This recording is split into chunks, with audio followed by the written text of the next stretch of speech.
All right, what's up, y'all? AWB, I'm back at it. Hold on, give me 1 second. Let me make sure everything sounds good.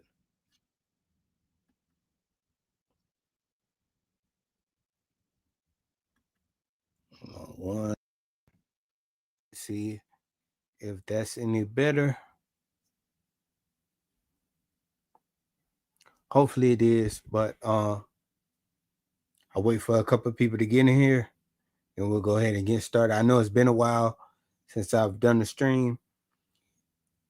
I'm sure y'all know, well, most people who follow me now or subscribe to my channel now, y'all know what I've been recovering from.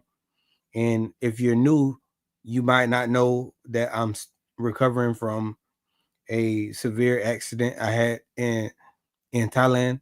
So it's been a while since I've been able to just do these live streams, but I want to get back in it.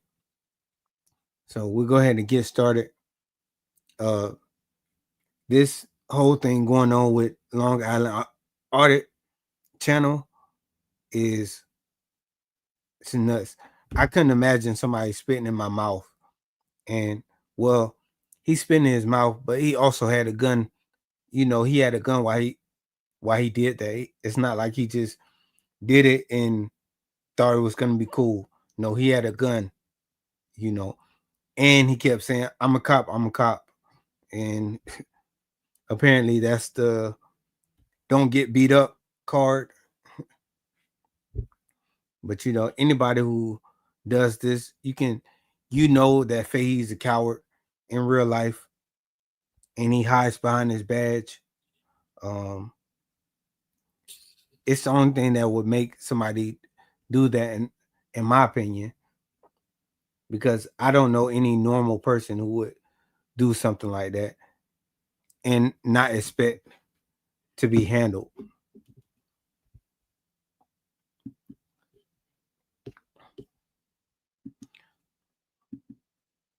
Can y'all hear me?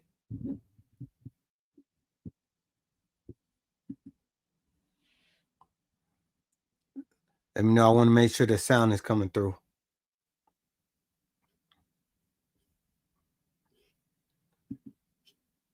See, I'll drop in the comment section. Let me know the sound is good, everything's good, and then we'll go ahead and get started with this video.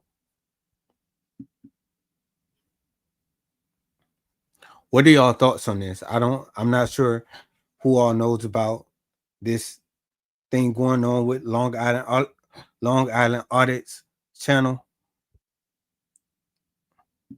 but him and Fahey, or what Fahey's been doing, is been absolutely nuts. And he just retired not too long ago, so he retired after this, was, you know, it's crazy that he's gonna get it's crazy that he's gonna try to walk away from this with no issues. Like, you try to make it seem like it's okay to act the way he's acting, and it's not. This guy's an absolute lunatic. Think of all the people he violated in his career. It's sad to hear. Hey, Claudette, I see you now. Yeah, it's been a while. I haven't really been up to streaming, and I just my whole recovery process and, you know, getting things in order. Uh, I want to be able to go out and actually uh, do my own audits, but that's going to be down the line a bit. But I do plan on getting back out there and doing it because, as we see, is very necessary.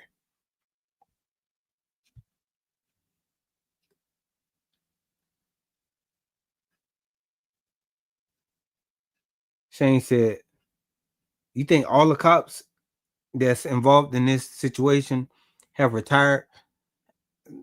You know, with good reason, but it's crazy that they get to retire and live off taxpayer citizens, live off the citizens, that they were violating their entire career is, you know, it is really upsetting. But let's go ahead and get started. I'm not sure who's seen this already, but this is not my first time seeing it, but this is my first time replaying it. You are right now. You spit in my face. Get that gun out of your hand. You are right now. You spit in my face. Get that gun out of your hand. Goddamn Connecticut State Trooper. I don't care who you are. Right now. You spit in my face. You're going to jail now. Look at this. Look at this. He's. Hold on 1 second, y'all. I gotta adjust it.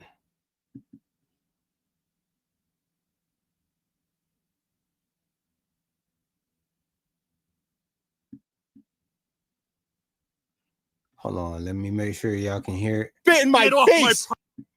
No, hold on. Let me go ahead and adjust this real quick, y'all. 1 second.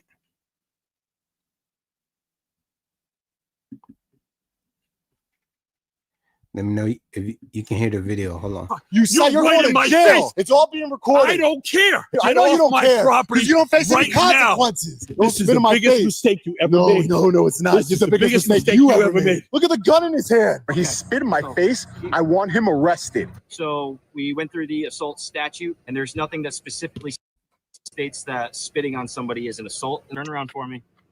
Hold on. Do what you got to do, man. You are right now. You spit in my face. Get that gun out of your hand. Goddamn Connecticut State Trooper. I don't care who you are. Right now. You spit in my face. You're going to jail now. Look at this. Look at this. He spit in my face. You say. All right, I'm not going to be stopping this a lot throughout the video. I just want to point this out real quick. Apparently, spitting in somebody's face or spitting on somebody is not assault here, which everywhere else I know that to be assault, but apparently it's not assault here, which was wild within itself. But I'm gonna keep it going. I don't want to keep stopping this video, so y'all just let me know y'all thoughts in the comment section. You're right in my jail. It's all being recorded. I don't care. I know you don't care. Because you don't face any consequences. This is the biggest mistake you ever made. No, it's not. This is the biggest mistake you ever made. Look at the gun in his hand. He spit in my face. I want him arrested. So we went through the assault statute, and there's nothing that specifically states that spitting on somebody is an assault. Turn around for me. Do what you got to do, man. Do what you got to do. This is ridiculous.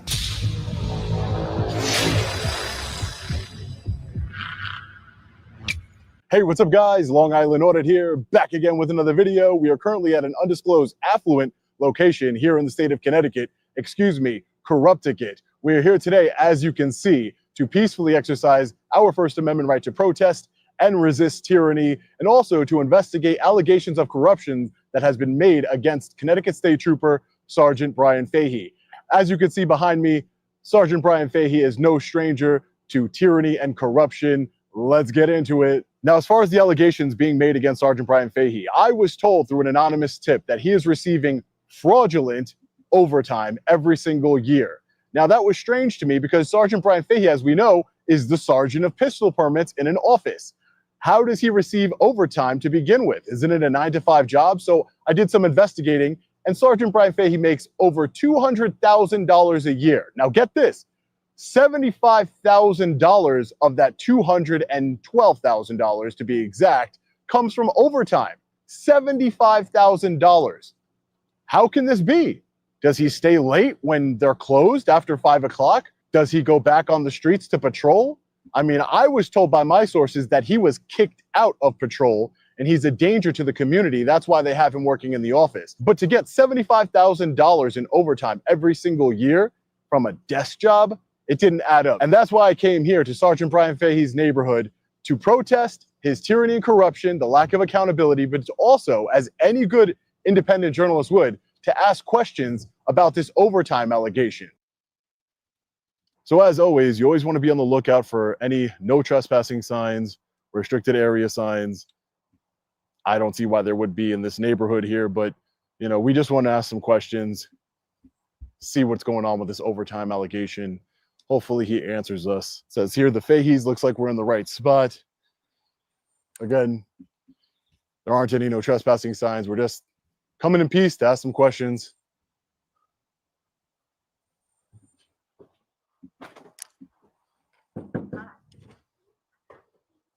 Oh, I'm currently being recorded, his Ring camera said. Can I help you? Hey, Sergeant Fahey, how are you? You gotta get off my property. It's posted no trespassing. Nope, there is no posted sign. Yeah, There's no right at problem. the end. Do you have any, let's go. Do you have any comment on the allegations that you Get off are, my property I am right now. moving. Do you have any comment on the allegations that you are receiving? Couldn't even get the question out, ladies and gentlemen. He was so angry. Couldn't even get the question out. He says that there's no trespassing signs. Let's see. Let's see if there's no trespassing signs. What a coward. He can assault me in broad daylight while receiving taxpayer money. But the minute an independent journalist comes to his home, and he's probably going to try and get me unlawfully arrested now. As you could see, I moved back his camera that says you are currently being recorded. Film this guy. You're crazy. What do you think I'm doing, you psycho? You have a weapon in your hand? What are you doing? What are you doing? I don't have any weapons. I'm a journalist. What do you think I'm doing, you psychopath? What do you think I'm doing? Now, get off What my do you think property I'm right doing? now. What do you think Get I'm off my doing? property right now. I'm off your property. This is my property. Well, do you see me All not the way moving? to the cul-de-sac. Calm down. Get off Get my that gun out fucking of your hand. property. Get that gun out of Get your off hand, my you psycho. fucking property. Get that gun I'm out a of your hand, you goddamn psycho. Connecticut State Trooper. I don't care who you are. Trespassing I don't on care my who you are. fucking I don't property. care who you Get are. off my fucking I don't property. care who you are. Right now. You spit in my Get off face. my property You're right going now. to jail now. Get Look off at my this. property Look right at now. this. He spit in my Get off my face. pro- You say you're right going in to my jail. face. I'm spitting as I'm talking to you. No, you spit Get in off my my face. property You spit in right my face. now. You spit in my face. Get off my You're property going to jail. right now. I'm going. Get off my I've property been going. right Since the moment now. you told me. Get off That's my not how criminal property trespass right works, now. psycho. Get You're off a my psycho, property bro. You're right Look at now. the gun in his hand. This guy's Goddamn right. crazy. I'm a Connecticut State I don't Trooper. care a shit who you are are. trespassing on my property. That doesn't matter. You can't threatened break to the law. kill me. I didn't. You threatened to You're kill me lying. online. Right? No, I Get did off not. my fucking You're a property liar. right now. You are a liar. Right now. Look, see the big Get off beautiful my billboard property. truck? It's all being recorded. I don't care. It's all being. I Get know you off don't my care property because you don't face any right now. consequences. Get You off don't my face any property consequences right now. Don't This is spit the in my biggest face. mistake you ever No, made. no, it's not. This It's is the biggest mistake you you ever made. No, Get it's off not. my property right now. It's not the biggest mistake Get I off ever my made. property right It's now. not the biggest mistake. It's the Get biggest off mistake. You my are spit in my face. I You didn't spit in disgusting. your face. You I disgusting. was spitting You on dis- you. Yeah. Why I'm yelling at you to get off my Yeah. property right Get now. off. I'm off your property. Now what? Now what? No. Look at the gun in his hand. That's right. I have a gun in my hand. I'm a goddamn Connecticut State Trooper. I don't And care. you threatened to kill me No, I online. did So not. I'm protecting myself No, and my I family. did. No, I did Don't not. ever fucking come back to my house again. No problem. I'll stand right here with my billboard truck. You go right ahead. Yeah, Go right No ahead. problem. I don't you spit care. in my face. You're Don't going to ever jail. come back to You're my going to jail. fucking house You're again. going to jail. Don't ever You're come going back to to my jail. house It's okay again. for you to assault people and break people's property, but I can't ask questions about You're a your fucking overtime. liar. About You're a your fuck- overtime, My $75,000 More than for a that, desk job. More than More that. than that, right? More than that. I'm gotta go. What a crazy psychopath! He spit He is in my face. crazy.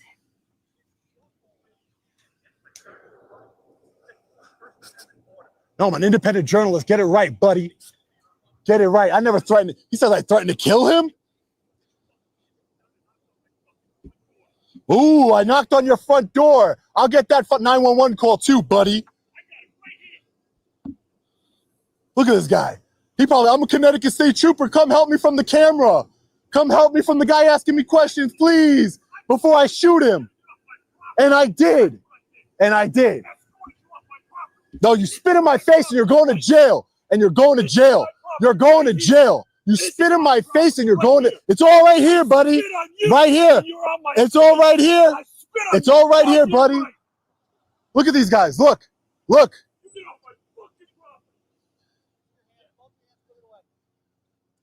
I'm not breaking any laws. I'm not doing anything. True. He just spit in my Get over here. face. Get over here. Well, I didn't I'm break gonna any detain laws. you in a second, okay? For what? I Because haven't we broken the started law. causing a disturbance. No, You have but any weapons on you? do you have reasonable articulable suspicion I Yes, committed I a do. crime? What? Yeah, I got What is all it? the- What I is got it? a call from a trooper. That doesn't that hit matter. his face and there's a That's a- disturbance. It doesn't matter. I'm a Yeah, journalist. I knocked on the door have and asked weapons on you? questions. No, I have no weapons You on have me. weapons on you. We have Right a there. camera of mass destruction. I'm Don't- putting my camera down. Don't move. Don't move until I get backup units. You can put it away. What's your name? Officer Romansky, it says right here. Nope, just stay right He here. pulled out a gun on me for knocking on the No, door. you're on his property. I'm allowed to go on his property and knock No. on the door. Yes, I am. Okay. Yeah. He You got to learn the law, man. No. I'm You a need to- journalist. No, you got to learn the law. Okay. Let's just back I'm up. allowed to ask questions. Sure. I am. So let me tell you why we're here. What's wrong with you? I'm not doing anything. I have no weapons on me. I have nothing. You couldn't stop. For you. He has the weapon. Okay. Now let me explain something to you. Let me explain Yeah, something no to you. weapons. He has the You're weapon. Recording. Okay. So here's the deal. So here's the disconnect here. Here's the difference. So we get a call from him. He calls 911. Hold on. I'm not Let going me to speak. say, I'm if letting you speak. Okay. When you call 911 and say you're I'm in a gonna record, disturbance okay? with somebody, we come code 3, like my lights were on. You wouldn't do this for a citizen. Yes, I would. We do No, it you for- wouldn't. You're doing it because he's a state trooper. No, we do That's it for why. You're doing it citizens because he's a state trooper. Okay. We do it for citizens every single. Okay. Not like this. Yes, 100% all the time. We think there's an active disturbance, then we respond code 3, which means lights and sirens, and we're in an emergency response. Do you see the spit on my face? I don't. You don't see the spit on my face? Well, I have it on camera. He spit in my face. I want him arrested. He spit in my face. Alright. On camera. Okay. I want you to lock him up. He spit in my face. You understand that? Okay. If I spit in your face, what would happen to me? Okay. Here, let's see. Let's just. I knocked on a door and he spit in my face. You can't do that. Okay. I got what you're saying. Let's just take a step There's back spit here. all over. So I'm gonna here- go get DNA test on his spit Go so you ahead. can see it. Go do what you gotta do. Let's find out what happened. The whole story. All right, I'm gonna tell you really quick what happened. Okay? No, tell me. Take I'm it. okay. I'm an I got a independent. camera on too. So Sure, we're good. I'm an independent journalist. Okay. I'm here peacefully protesting. This man, as you can see from the video footage right here, assaulted me, stole my camera from me. He was never held accountable. I got a tip as an independent journalist that he is cooking the books when it comes to his overtime. I did some research. He gets $75,000 of overtime a year, Okay. and he's a desk sergeant. So I thought that was interesting. So I wanted to follow up on it. Okay. I went up here. There's no trespassing signs. I'm very familiar with the law. There aren't any no trespassing signs or anything like that. I went up, knocked on the door. He answered the door. I said, "Do you have any comment?" He said, "Get off my property." I immediately started, and his camera will show that. Because I know the law, I don't break the law, sir. I immediately started backing up while continuing to ask him questions. Okay. He went back inside, closed the door, would have been the end of it. He came back out with his gun in his hand, got inches from my face. No, I would say less than inches from my face, real up to my face, and spit in my face. It's all over my face right here. All this wet is not sweat. He spit in my face as I'm leaving his property, as he asked me to do. Hey, can I just get your name and badge number, ma'am? Thank you. I appreciate it. I just want to know everybody that's here. That's all. Yeah. I'm Romansky. That's Brion. My sergeant's right there. His name is Sergeant Bedard. You can talk with He him. knows got me. you. I know him. He knows I'm not a threat to him. Okay. I'm asking him I don't know questions. that. Okay. No, I didn't he know knows that. you. Okay, I got you. But if somebody came onto your property, And asked a question. well, so if somebody came onto my property and I didn't know them, then I would be a little upset about it. But, and I don't know. So that do you he get knows- do you get mad? Do you get mad at a Jehovah tell you- Witness? I would, well, no. Do I you just tell do you them pull no. out a gun on a Jehovah No, I Witness? say no, thank you. Please leave. Right. Right. And they leave. Did, Right. Did you? Do you pull out your gun? Yes. And do you pull out your gun and spit in their face Sounds like you're trying to question them as I'm leaving? as you're leaving. You Right. can do two things at the same time, Sure, officer. you can do all. You could do two things at the same time. Do whatever you want. But if somebody came onto my property and asked them to leave, and it sounds like you weren't leaving. No. You're. No, This is why I'm trying to- I have multiple cameras. He has a I have my camera. on. No, He but has his camera but on. Like, you're we all but have you cameras. weren't here. This is you're missing the point. Okay, do You're you missing wanna the show me point. Do you want to show me the footage? I can show you the footage, Show me- but You got the but footage? wait, I can show you the footage. Go ahead. Actually, you know what? We'll see what he says, because I want him to write a report and be a liar and then go to jail for that too. He spit in my face. Do you understand that? Yes. Sir. What if somebody spit in your face? Do you understand? Right. He spit in my face. But do you understand? I wouldn't want somebody on my property either. I can ask. Well, I have every right to go to his property and ask a question. Okay. But He doesn't have a right to leave, spit in my mouth, in my face, sir. He asked you to leave. and I began to leave immediately. Just immediately just jumped. He went back inside, got his gun. He's on the phone with 911 saying, I have a gun. As him and I are backing up, he gets in my face all the way down this driveway here, telling me, get off my property, get off my property. That I threatened to kill him. I've never threatened to kill him. He's a liar, and it's all on camera, so don't make any false statements, you liar. You're talking to me. Okay? He's lied before on camera. He's lied before in internal affairs reports. He has said that he thought my camera was a firearm. He has said ridiculous things in internal affairs reports. I'm a journalist. I have every right to knock on anybody's door I want. The minute that they ask me to leave, I leave. That's it. I have every right, and I did You leave. just told me you were trying to ask him questions when he told you to leave. As I'm leaving. You want to, did you miss that part? Well, no, actually, I want to see. I will show you. I wanna Ready? show the- I will show you. No. Hey, do you have any comment on this and that? That's what happened. Okay, can you show me the footage? Right? You won't show me. I want to see what he says first. Okay. I want to see what he says first. I want to see what he says, and then you can look at it. Okay. I'll let you look at it, but I want to see what he says, because then he's a liar. Okay. We're gonna go from there then. If you can't show No, me. no ID, no nothing, man. We're not giving any of that. Yeah. He knows who I am. Yeah. No, there's an active investigation going No, on. You're gonna get your ID. No, you have no reasonable, articulable suspicion I've committed a crime. You have nothing. No, You have there- nothing. I do actually. No, you don't. What's your reasonable, a disturbance? You better learn the law, man. I'm telling you right now, you better learn the law. The other way around. No. Reasonable, articulable suspicion of a crime. You see this spit right here? That's reasonable, articulable Okay. suspicion. He committed a crime. Okay, so if the crime's against you, I still need your ID. Okay, we'll If see you're about that. involved in And I'll give it to you You then. can talk to my sergeant then. He'll explain. Sergeant, How you doing? how you doing? My name is Sean. Tyler Diesel. Nice to meet you. Nice to meet you, sir. How you doing? I'm Tyler. He's just a camera guy. He's I'm just recorded. trying to be nice. I appreciate that, Sergeant. Sergeant, I'm an independent journalist. I'm an activist. This is Sergeant Brian Fahey here. Okay. As you can see, he's assaulted me, taken my camera multiple times. Right, he's a Connecticut State Trooper. He's a sergeant for the Connecticut State Trooper. He works in pistol permits. Okay. I got a tip that somebody said that he is currently cooking the books when it comes to overtime. So I wanted to get his side of the story, see why does he have $75,000 of overtime as a desk sergeant? Why does he have that? It just seemed, I saw it online and I was like, let me go ask him, and at the same time protest. Yeah. With my billboard truck here. I go up to his door, knock on the door. He opens it up. I start asking him questions. He says, you're on my property, leave. I know the law. I immediately started backing up and getting off of his property while asking him questions Where still. was that, like up the road? Yeah, right up the road. He says there's a no trespassing sign. Okay. That sign just says private road. It doesn't say no trespassing. Okay. Again, I was on the lookout. It's all recorded for any signage.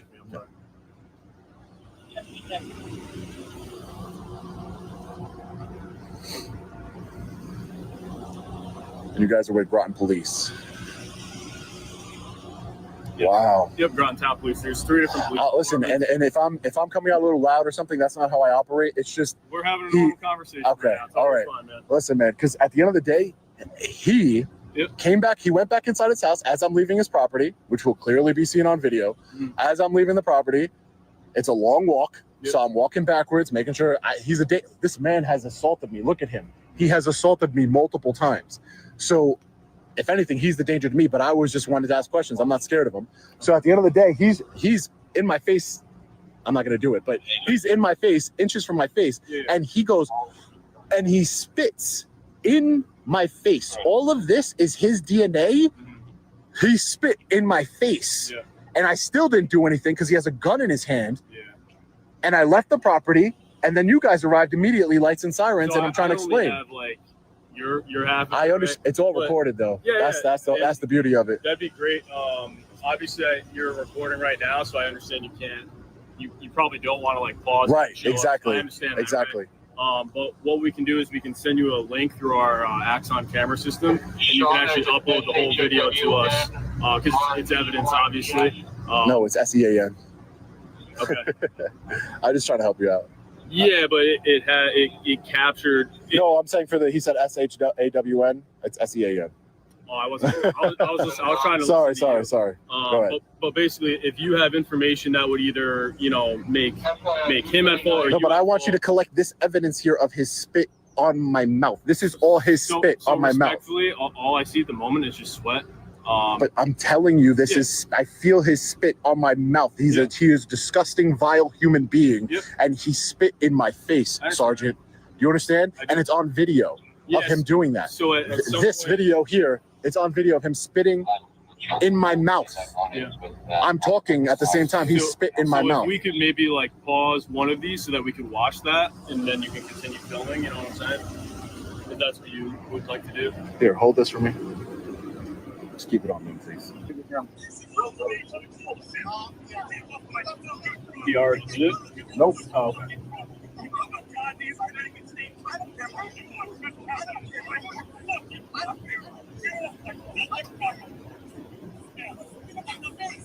He just spit in my face. I want him arrested. He spit in my mouth. You understand? Like, Yeah, this is bad. Yeah, I don't see it currently, but I can see it.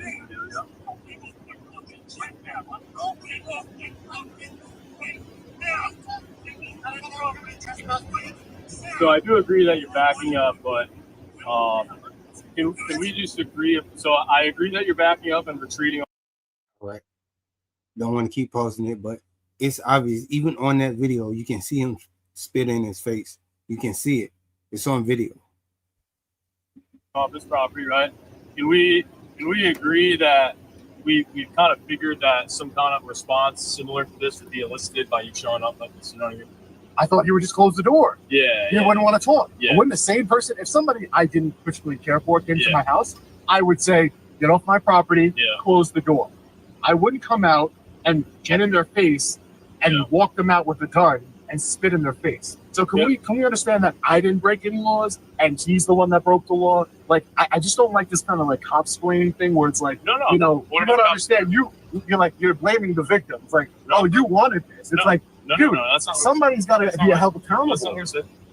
That's crazy, man. Like, and I have no problem showing you the video because I know the law. I don't break the law. I follow the law. I exercise my right. I have every right to go knock on somebody's door. There's no order of protection in place. There's nothing there. And he told me to leave, and I immediately left. That's it. So is there an order of protection? Do we know that? I don't know that. Okay, so we haven't gotten we just have to check on that. I think we've identified at least. But we didn't get insight. Yeah, we don't. He's not breaking the laws.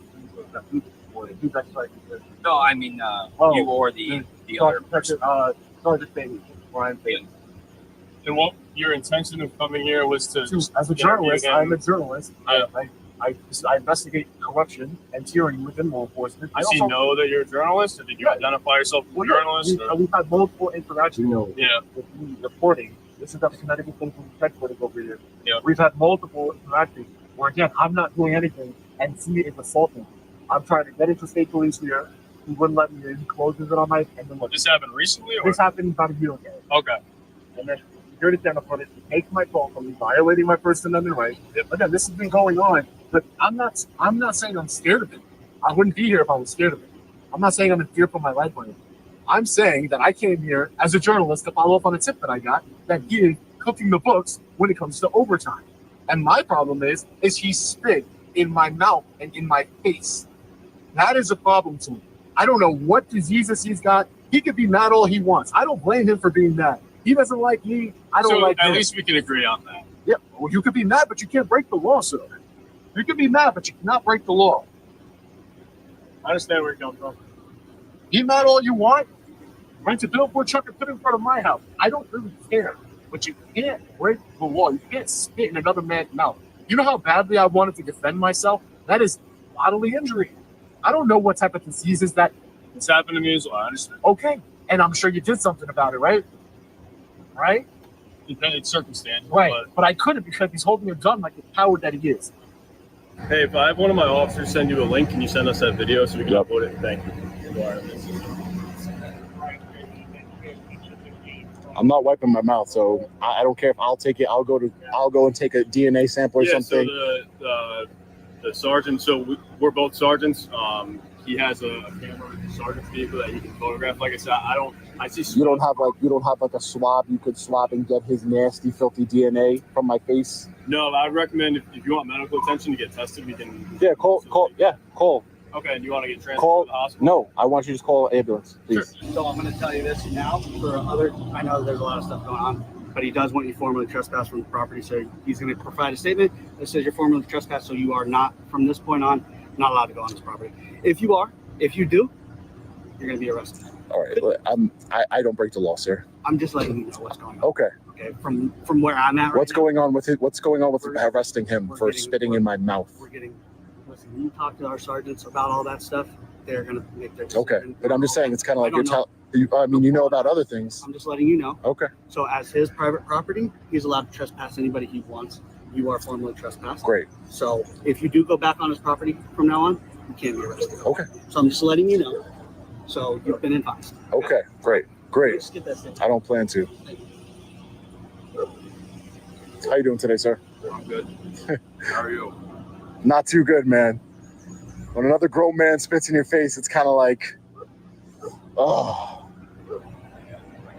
Yeah. You guys drive around?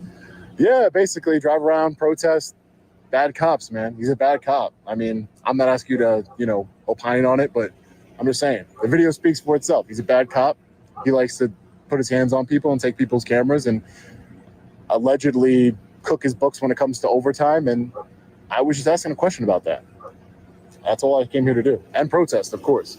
We have 1, 2, 3, 4, 5, 6, 7 law enforcement officers here.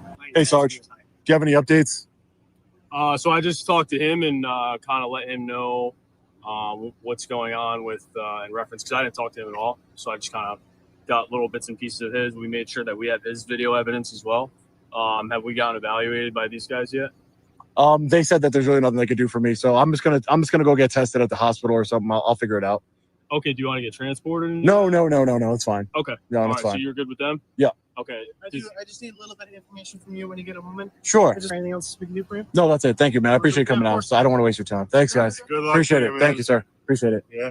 Take care. Have a good one. I like your video. Thank you. They probably don't want me to say that. They would only not want you to say that if they weren't on the up and up. He said the right thing. Say whatever you want. Yeah, free speech. That's what I fight for, right? Free That's all speech. you're all about. Free speech. You guys. Take care. Take care. Take care. Oh, all right. Hey, sir, how are you? So is there any updates on, because obviously I want to press charges for him spitting in my face that I showed the sergeant here on camera. So what's going to happen with that? So we went through the assault statute specifically, and there's nothing that specifically states that spitting on somebody is an assault unless it caused you physical pain. The only thing that assault fits is physical pain. And that's under the exception of if you spit on an officer, then that is when bodily fluids become involved. So he could spit on me in my face and in my mouth, and that's not against the law? Circumstances, I'm saying that it doesn't really fit the assault charge. So what happened if I spit on you? Well, then you would get arrested because I'm an officer. You can't spit on an officer because in the assault on an officer charge, bodily fluids are included. So there is no charge. You're telling me, as a sergeant of the Groton Police Department, you're telling me there is no charge for a grown man spitting in another grown man's telling you face. that it doesn't fit assault. Well, what does it fit? Isn't that your job to find out? What does it fit? Like At what the most, what would crime fit it a is? breach of peace, but you're on his property. You interacted. You engaged the interaction. I mean, So if it's a breach of peace, arrest him for a breach of peace. well, that's the other issue that we're going down right now. Is you guys are also in violation of a breach of peace. No. As well as I mean, take us voyeurism. both then. Take us both then. It's not voyeurism. It's not voyeurism to knock on somebody's door. That's not. It is if it's he has not. a reasonable expectation of privacy and you invade on his curtilage No, and you're recording. you're wrong. him- But do it. Then I will gladly go take the ride. Arrest us both for a breach All of right, peace. well, then turn around for me. Do what you got to do, man. Here you go. Do what you got to do. This is ridiculous. This is absolutely ridiculous. I'll hold that for you. 1, 2. He didn't even do anything. He didn't even do anything. He was just recording. Yep. I And guess. that's why you're getting arrested as well, because you're both reporting on this private property, initiating this, which caused a giant scene. Because he spit in my face. Are you going to take him to jail? We're gonna deal with that after we deal with this. Yeah, I don't care, man. Because this is ridiculous. what would you? Obviously, we're going to bring these into your property. Do you want us to lock up your truck and obviously make sure so nobody steals it? Well, yeah. Can I turn off? Can I turn it off? You're not going to turn it off. I'm not. Listen. All right. Sorry, can I turn off the truck? How do you turn it off? No. If there's something on the inside. If you can give me instructions, we can shut it off for you. Oh, it's actually in my phone. It's in You the got to truck. go inside the truck from the front. Like Yeah, inside the it's back in of the the truck? case. Right, from the front. Do you have a Connecticut or New York? So you give me your instructions on how to do. I'm not gonna have you get back in the car just because now, obviously, if you're in custody, it's like expensive. Dude, I'm not going. I don't think that you are, but it's how we operate. We don't let people into a car once they know what we're. We're going to bring these with you, so you have phones. You really arresting me Yes, sir. for exercising a First Amendment right? That's your opinion. Unfortunately, the way that we're And the man that spit in my face. We're gonna deal with that after this. Are your body cameras rolling? Yes, sir. They've been rolling the whole time? Absolutely. Even while you're talking to this individual? Yes, sir. It's low light. He says You can bring my phone. yeah. This one's your phone. Which one? No. It's the one in the. It's in the shop. Yeah, you can grab. Yeah, we'll grab it. I'll take it over. Where are you trying to go? I got it. That? Hey, Sean, do you want us to take your phones and leave the? You want to bring everything just as it is? Just can you just bring my phone to my cell phone? Yeah. So you want to stop, turn this off? Yeah. Okay. What an injustice. First and foremost, fellow patriots, I would like to thank all of you who joined me for my live stream yesterday. If you haven't seen it, I will leave a link to it in the description right below the like button. And I have to thank each and every one of you who have stood by me and supported me and donated to help me fight these unlawful charges and to hold Sergeant Brian Fahey accountable. Remember, the process is the punishment. If you would like to donate to support the cause, you can do so by clicking my GoFundMe link in the description below. Thank you. I appreciate you. Now, I will be FOIA requesting all of the body camera footage and the 911 call, police reports, anything I can get my hands on. As soon as I have everything, I will share it with each and every one of you, so make sure you stay tuned to the channel. But until then, after my cameraman and I were unlawfully arrested and our camera shut off, we were placed in the back of a patrol vehicle and taken to the Groton Police Department, where we were placed in a jail cell to be booked and processed. After some time, a police officer came to my cell and said I was going to have a $10,000 bond and that the cameraman was not going to have any bond. He just had to sign a promise to appear. Some time passed again. He comes back and he says, Mr. Reyes, there's a lot of moving parts here because it involves a Connecticut State Trooper. There's a lot of phone calls going on from people up high on the food chain, people with power, and unfortunately your bond has been raised to $75,000, and your cameraman, his bond is now going to be $50,000. I told him a $75,000 bond for a breach of the peace. He said, well, that's the other thing. You are being charged with breach of the peace, criminal trespass, and voyeurism. Yes, voyeurism. You cannot make this up. I have no idea what's going on. This is corruption and tyranny at the highest levels. Between my cameraman and I, $125,000 bond, and we were each charged with 3 crimes. But Sergeant Fahey gets to walk free after spitting in my face. I've never felt so violated and disgusted in my life. Fortunately, I was able to get a hold of my attorney, who laughed out loud when I told him the crimes that we were being charged with. And then I was able to get a hold of a bail bondsman, and I paid the bond to get me and the cameraman out. After about approximately 5 hours in custody, we were released. I was then told by law enforcement officers that Sergeant Brian Fahey was granted a stay-away order of protection, and I could not contact the Connecticut State Police or go to Connecticut State Police headquarters. I know. Insane. Shortly after that, I was taken back to Sergeant Brian Fahey's residence, where my billboard truck was still parked. They escorted me there so there wouldn't be any problems. I got in my billboard truck and I made my way back home to Long Island. Didn't get home till about 4 in the morning. It was absolutely such a long day, such a crazy experience, so violated. I promise each and every one of you, I will not give up. I will not back down. I will fight these unlawful charges till the very end, and then I will file a federal civil rights lawsuit against Sergeant Brian Fahey and the Groton Police Department. I will hold everyone responsible for this injustice accountable. Stay tuned to the channel for updates. Again, thank you for your support. It means the world to me. I also would just like to say, I know my cameraman is watching right now, and I want to let you know that I will stand by your side every step of the way. The same way we were side by side in the jail cells together. We bonded out together. We will get a lawyer together. We will fight this. We will be vindicated, and we will get justice. Like and share this video everywhere you can on social media. This story needs to be covered by mainstream media, local news media, everyone. And I will be contacting everyone I can to make that happen. Let me know your thoughts in the comment section below. As always, stay safe. God bless. I'll see you in the next one. Long Island Audit. Peace. All right, y'all. So as y'all see, this is completely insane. And I know I get a lot of comments about on my shorts saying, oh, you're stealing content for somebody else or whatever. You just heard him say he wants everybody to share this story. I just don't get when people say, oh, you're taking content. No, they're telling you to share it.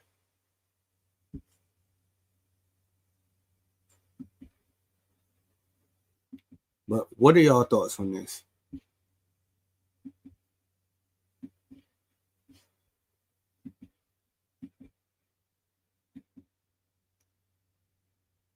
All right, this next video that we're gonna play is, I believe, a lawyer and a cop just watching what happened, and they're gonna give their takes on it. But I think anybody with common sense knows that this was insane, very unlawful, and the fact that him and his cameraman got arrested after this is nuts. It's crazy.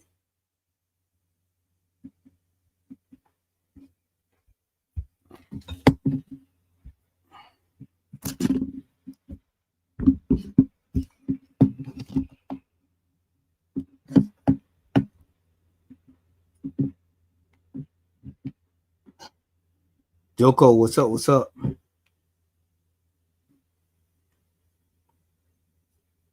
You know, it's just crazy that they will come on my channel and like on my shorts and comment and say, oh, I'm taking content from somebody else.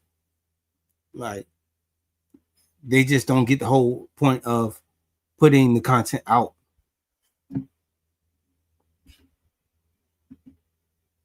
But I want to see what the lawyer and his cop has to say about this. Pursuing anymore, because he was just basically Bambi, deer in headlights.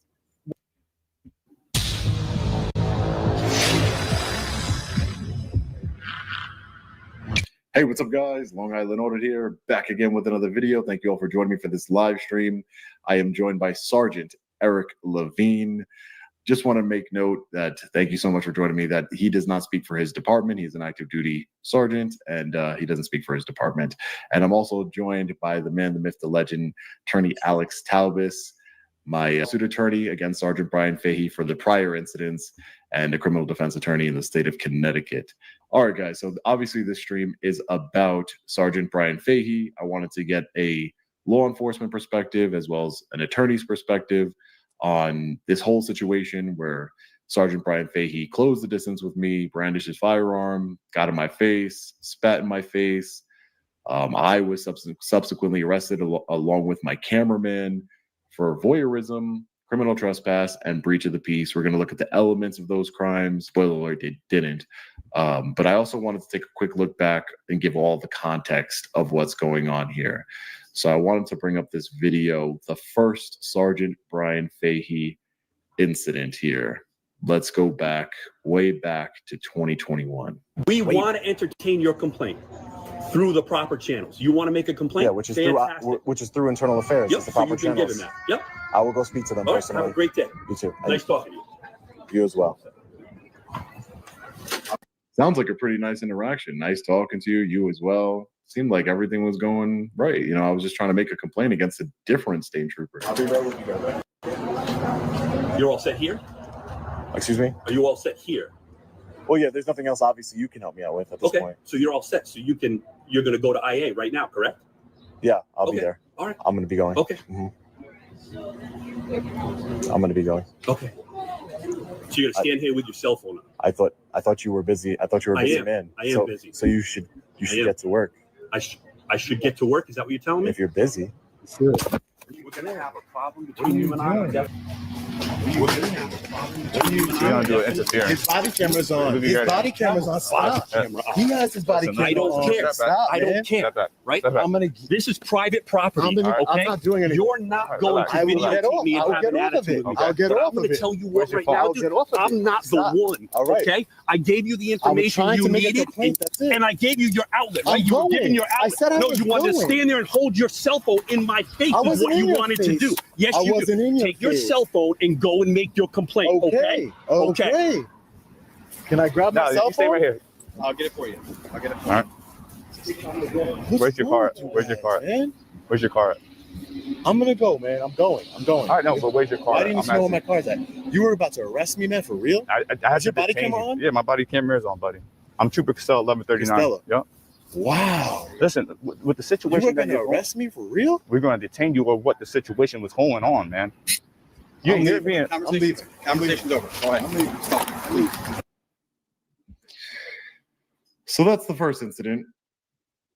What do you guys think? Sergeant, you go first. So public place, right? Yeah, the Connecticut State Police Headquarters, right? Right. So Where you're he, where he is context, he is in the sergeant of pistol permits. right. So for Not as me, public as it gets. what's that? That's about as public as it gets. Right. So for me as a cop, I'm like, I've got nothing. I got nothing. You could be there as long as the hours of operation are open. I can't say a damn thing about it. Like, Wow. hey, how you doing? Okay, I figured out what you needed, but you can keep standing there if you want. I can't do anything as long as you're not blocking a doorway. And yeah, and really the only reason that I stood there was because I was waiting to do an outro. I was going to say, all right, ladies and gentlemen, we're going to go head over to internal affairs, blah, blah, blah, and then turn off the video, get in my car, and head over to internal affairs. That was the only reason. But when I have a sergeant of the police department who wasn't the nicest to me, kind of like brushing off my complaint, because there was some context before then, but just for brevity's sake, I just showed that clip. But he's like, I'm a busy guy trying to brush me off, and I thought my complaint was valid and serious, and so I was just like, you're telling me to leave. I'll leave when I want to leave. This is public property, and if you're so busy, you should get back to work. I didn't really mean it in a disrespectful way. It was mainly just like as a matter of fact way.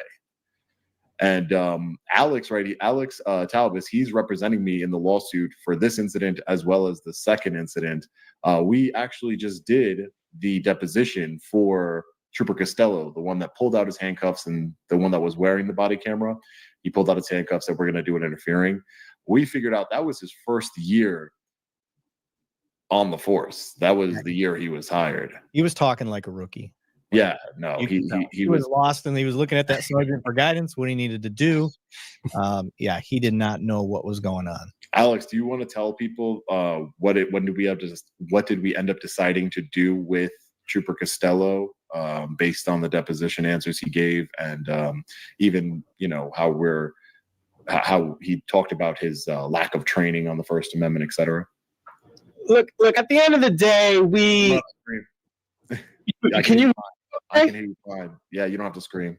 At the end of the day, we basically decided that Trooper Costello was not really worth pursuing anymore because he was just basically Bambi, deer in headlights, while Sergeant Fahey was doing what he was doing. I mean, as scary, and you got to just think, if it was scary for for Costello, imagine how scary it is for a citizen, right? He was too scared.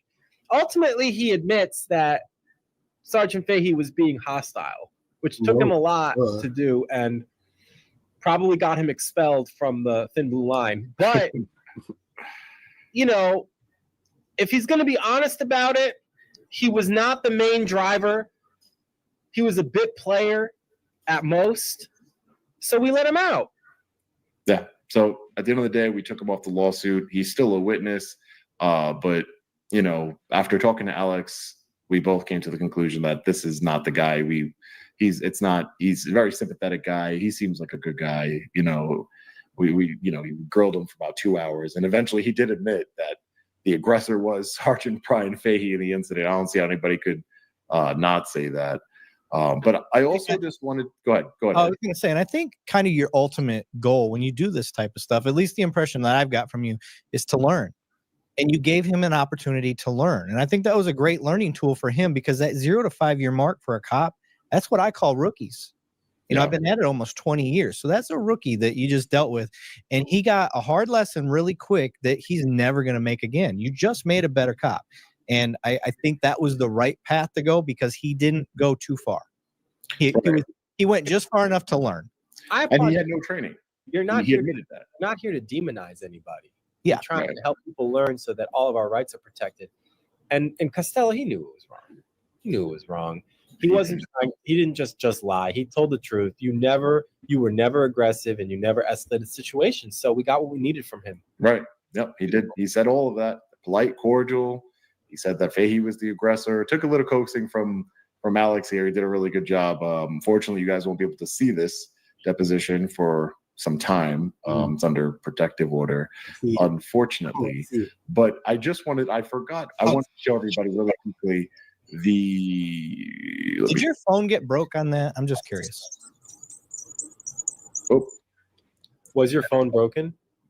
Yes, my phone, the back of the phone was shattered. Right. He took it from me and threw it down, and it got shattered. And I sent all the evidence to Internal Affairs. And my biggest thing is that Internal Affairs didn't do anything. Like, didn't give him a suspension. And I think this is why this individual escalates the way he does, is because he faces zero accountability for any of his actions. He wasn't held accountable for that. He wasn't held accountable for the second incident that I'm about to show you, criminally, internally in the department, and then we'll see what happens with this one. But we did get an update from the Town of Groton Police Department here. They issued a press release, and I'm assuming they issued this press release because the amount of interest, public interest, I should say, in this incident. So I just wanted to read that to each and every one of you. Town of Groton Police Department actively investigating incident that led to arrest of 2 men. The Town of Groton Police Department reports that they're actively investigating an incident that occurred on Friday, July 11th, involving an active law enforcement officer that led to the arrest of 2 men. Jean-Paul Reyes of New York was arrested and charged with breach of the peace in the 2nd degree, voyeurism with malice, criminal trespass in the 1st degree.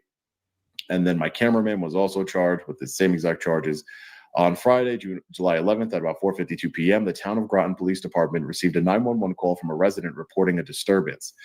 The caller, a law enforcement officer who works for a different agency but was off duty at the time, reported that 2 men had trespassed onto the property. I just want to say really quick, notice how they do not say the law enforcement officer's name or what agency he works for, but they're perfectly fine putting my name and where I live in this press release. I think that was interesting. In an initial investigation, police determined that Reyes and the officer were known to each other and had an ongoing civil litigation. Alex Reyes and a videographer identified as Glover arrived at the home with a box truck, an LED box truck, playing video footage of a prior interaction between the parties. Through further investigation, the Town of Groton Police Department determined that Reyes and Glover were on the property filming, at which point the parties engaged in a verbal confrontation. The officer also retrieved a firearm from the home. Reyes and Glover were arrested without incident. The incident is actively being investigated by the Town of Groton Police Department in collaboration with the Office of the State's Attorney, New London Judicial District. As this is an active investigation, the department will have no further comment at this time. These are allegations. All suspects are considered innocent until proven guilty in a court of law. So this is the official statement put out by the Town of Groton Police Department. I want to go to you, Alex. What do you think about this statement? Anything pops out to you? What do you think about it? Well, the main thing that popped out to me was that a Groton police lieutenant went to Boston University for a class. Did you scroll back down to that? He went to a Groton police. Boston University. All the way down at the bottom there. A little bit lower. Yep. Groton police lieutenant completes executive development course at Boston University. I'm partial to that. As a terrier myself, class of 2011, I'm hoping that they learn something during that class, and that maybe that lieutenant can get called in on this case. Maybe. I mean, I didn't speak to any lieutenants. Something to consider, that department's 70 people deep in a population of 32,000. They have probably almost never, if never, dealt with anybody like you. They do not get audited. They don't get any of this stuff. I guarantee this was a big learning thing for that entire department. I grew up on Long Island Sound as well, in Madison, Connecticut, just a couple towns over from Groton, maybe 5 or 6 towns over. That's a nice town. It makes me think state police is a good career move because that's a big house in a nice town. Long driveway. You Long know, driveway, I have comments like, it took like 4 minutes to walk back to the public road. I got to be a cop. I bet it seemed even longer for you. Yeah, I'm walking backwards. Right? Bad. How far is that from the beach, Sean Paul? I do not know, and I would not tell you. I will not be doxing Sergeant Brian Fahey. No. I intentionally blurred out his address that he had good. on the lawn because that's not the purpose of any of this, whether it's legal or not. That's not what I'm trying to accomplish here. I've only been to Groton one time before. Never had any interactions with the Groton Police Department. They might have came out. I went to the Groton Naval Submarine Base in, you know what I'm talking about, Alex?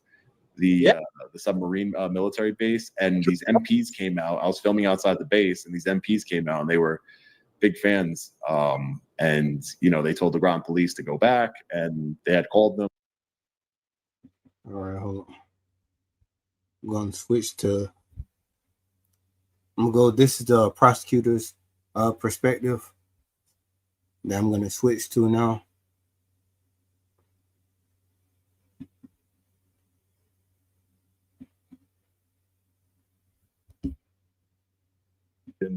Everywhere that we can. Without further ado, I'd like to bring in my attorney, former prosecutor in the state of New York for nearly 15 years, and now criminal defense attorney in New York and New Jersey, Jacob Uriel. How you doing, Jacob? Thank you for joining me. Doing well, Sean. It's really a pleasure to be here again. Yeah, so everybody's been asking about Jacob. You know, he is my attorney. He's represented me on multiple cases in the state of New York. We were victorious in all of the cases. You know, everybody's been asking me, what's Jacob's perspective on this? Why isn't Jacob representing you? So I just want to get this out of the way really quickly. Jacob is not representing me. It's very simple of an explanation. Jacob's not representing me on my Connecticut case because Jacob is not a licensed attorney in Connecticut, or else Jacob would be. I'm sure Jacob would love to represent me in this injustice. Right, Jacob? Honestly, this would be the one reason I would not mind driving to Connecticut, and it is a long drive. And I really don't want to do cases in Connecticut. That's why I never took the bar there. But this case is one that I'd love to be on. I mean, this is something special. Yeah. Yeah, something special. I want to show you the video, Jacob. Jacob has been on vacation. That's why he hasn't been around. But Jacob's been on vacation. He's recently back from vacation. He's back into the swing of things. He just got out of court. That's why we're a little bit late. He just got out of court late, literally just ran over to do the live stream. So apologies for that. So let's get right into the video. And I want you to stop me, Jacob, and I want you to break down what you see and your thoughts on the actual video. I'm not going to show the entire thing, just the interaction with Sergeant Fahey. Jacob's seen the video for full transparency. Let's pull it up here. So as always, you always want to. So one thing I want to point out really quickly for everybody watching. Let me just put me and Jacob over here on the side. Hello. So this sign, a lot of people have said, oh, you cut this sign out. You know, this was a no trespassing sign that Sergeant Brian Fahey was talking about. So this sign was a private road sign. That's what it says. So Jacob, as a former prosecutor, you're pretty familiar with the law. You're probably one of the most knowledgeable people I know in the on the law. Does a private road sign carry the weight of a no trespassing sign generally? So I don't really think it's helpful to look at this from a lawyer's perspective. I think it's more helpful to look at this from a common sense human perspective, right? Because the whole purpose of these signs is to put people on notice, right? Now, if you look at this driveway here, it is really long.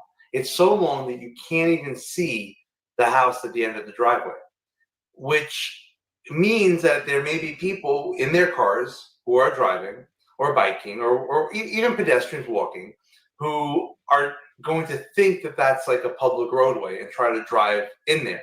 So that sign would notify me that, you know, this is a private road and it's not a public roadway. It doesn't go anywhere. That's what that would notify me as a regular person. As a lawyer, I apply that to a standard called reasonableness, right? What's reasonable, what's not, and it really is kind of common sense, right? So if you want to have a no trespassing sign, which means that nobody's allowed to come here for any reason, then that's what you have to have. Having a private road sign just kind of is a notice, because obviously, I mean, nobody wants cars just going down the driveway only to realize it's a driveway and making a U-turn. And I don't blame them for that, right? I don't blame anyone for that. But no, it's definitely not the same as no trespassing sign, because there's an assumption that you have a right to knock on someone's door, right? There's a reason people have doorbells. There's a reason people have a knocker on their door. There's a reason why you have a right to come up to people, right?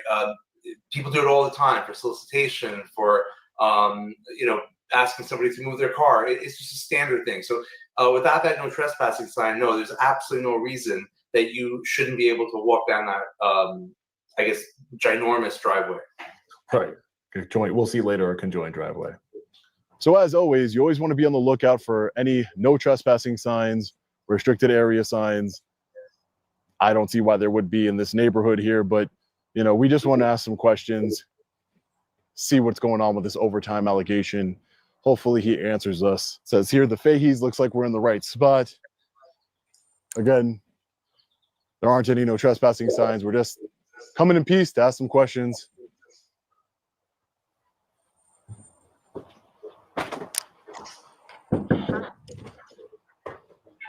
Oh, I'm currently being recorded, his Ring camera said.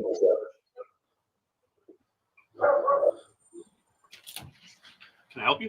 Hey, Sergeant Fahey, how are you? Get off my property. No trespassing. Nope, there is no posted sign. There's no problem. Do you have any, let's go. Do you have any comment on the allegations that you are, I am moving. Do you have any comment on the allegations that you are? Question for you, Jacob.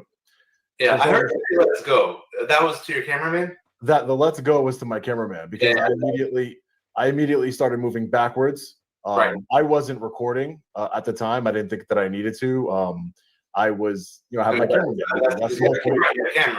Right, I have my cameraman. That's the whole point of having my cameraman. So I was like, oh, I don't need to record. I'm just going to ask the question. If he tells me to leave, I'll leave. So he told me to leave, and I immediately started backing away, trying to get my question out. Obviously, I didn't even get my question out there. But when I saw my cameraman wasn't moving, I told him, let's go. About 3 or 4 seconds later, he was talking to me. I want to make that clear. He was looking at me, talking to me, get off my property. My cameraman didn't see me moving, so I just wanted to give him the let's go. Immediately got off of his porch. A lot of the media is covering this as, so-called journalist, so-called auditor confronts Sergeant at his home. It's very disingenuous, I think, to say that I confronted somebody. If you look up the definition of confronting somebody, I asked them a question. A confrontation involves an argument, raised voices, things like that. So let's keep watching. Receiving. Look it up, Jacob. Couldn't even get the question out. Oh, ladies and gentlemen. I learned something new. That I did not know that's what confrontation meant. Yeah, it's a very negative kind of connotation with it. It's not just like. Yeah, no, I see that. Yeah, so I'll be coming after you, mainstream media, for defamation. So angry. Couldn't even get the question out. Now, I just want to point out, Jacob, you see how I am immediately retreating, walking away from it, not even talking. And they also say in these news reports that he calls him a coward. But again, disingenuous, because I did call him a coward. But if you look at the context, he says that there's no trespassing signs. Let's see. Let's see if there's no trespassing signs. Right away. I'm sorry? Even before, so right now you're walking with your back to the home, but even before that, you were backing up from him right away. Right. I also noticed, which I thought was really smart, that after you rang the bell, you weren't right up in his face. And I know people have to tell you, you get the cameraman face. You backed up right away, so you weren't really in a posture where he could have felt threatened at any point during that encounter. Right at the beginning. At any point, I kept my distance, and it's all for a reason, because I wasn't looking to go put my head in his doorway or anything like that. I went to ask him a question, and he didn't want to answer it. He can assault me in broad daylight while receiving taxpayer money, but the minute an independent journalist comes to his home, and he's probably going to try and get me unlawfully arrested now. As you could see, I moved back his camera that says you're currently being recorded. Film this guy. You're crazy. What do you think I'm doing, you psycho? You have a weapon in your hand? What are you doing? What are you doing? I don't have any weapons. I'm a journalist. What do you think I'm doing, you psychopath? What do you think I'm doing? Now, get off my property right now. What do you think? Get off my property right now. I'm off your property. This is my property. Well, do you see me not moving? And just for clarification, technically, I looked up the GIS survey on this, on his property. His property is this entire driveway. Where that tree is and forward towards the other house belongs to the other house. So I'm a little bit embarrassed to say this. This is the first time I've noticed, and I've watched this video a few times, that there's another house to the left. I don't think that it really hit me. I thought that whole driveway was his. But well, technically, like I said, the land records, the way it's cut up, is that all of this is his to the cul-de-sac. There's like an easement up to that point for the other guy? Right. There's probably something like it's an easement up to that point. He probably had to sign something when he purchased the property saying that this is an easement, but it is technically his property to take care of. Do we want to for legal purposes, an easement? Right, that's exactly what I was going to say. Right. Calm down. Get off my that gun out fucking of your property. hand. Get that gun out of Get your off hand, my you psycho. fucking property. Get that gun I'm out a of your hand, you goddamn psycho. Connecticut State Trooper. I don't care who you are.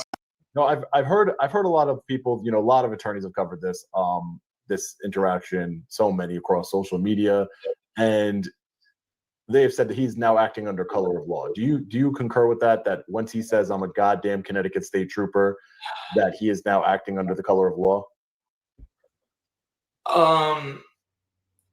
I think that's a hard one, because he's at his home, he's not in uniform,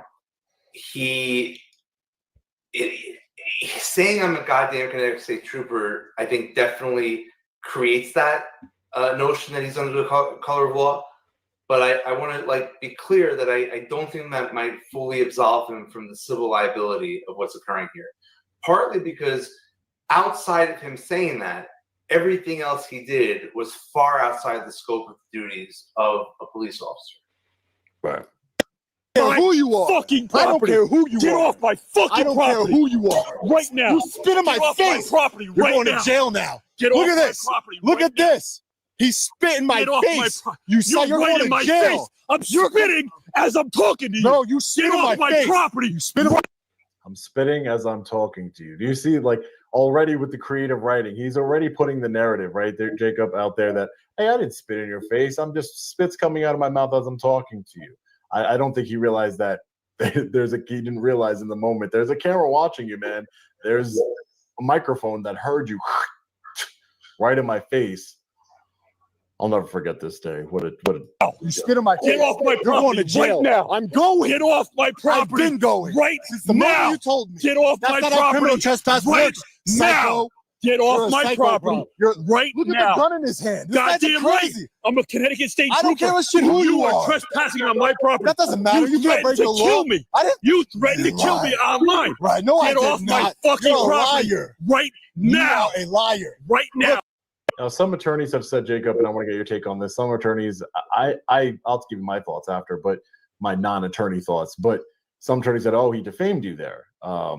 He said that you threatened to kill him, and you never did. So I published the video. It's not like he told, MSNBC or Fox News that I killed him. I published the video. I guess my cameraman, there could be neighbors around that I don't know about. I don't know, but Tim, what do you think of as far as defamation? I know that's not really your thing as a criminal defense attorney, but what are your thoughts? Look, it isn't really my thing, but I think defamation requires something that could hurt your reputation, something that could actually harm you. I don't know what he's referring to. So part of it is this: he said you threatened to kill me online. I don't know if there's anything you said that he is now in his head twisting as a death threat. Obviously, having watched your show, I don't think there is, but I don't know what he's talking about. But I don't really think your reputation was really affected here by him saying that, because nobody really thinks that you threatened to kill him. He's not saying so. I guess, you know, if you could show some sort of damages to that. But again, I'm not a civil lawyer, but personally, I think a lot of times people like to get really like excited about what I view as kind of like the little stuff. The big stuff is like the whole menacing with a gun and spitting in your face. That's the part that I'm like concerned about, not him making a side comment about how, you know, you threatened to kill him online. I think it's more important in the context that he's on the phone with 911. No, I know exactly what he's doing. Right. I'm in terms of defamation. Right.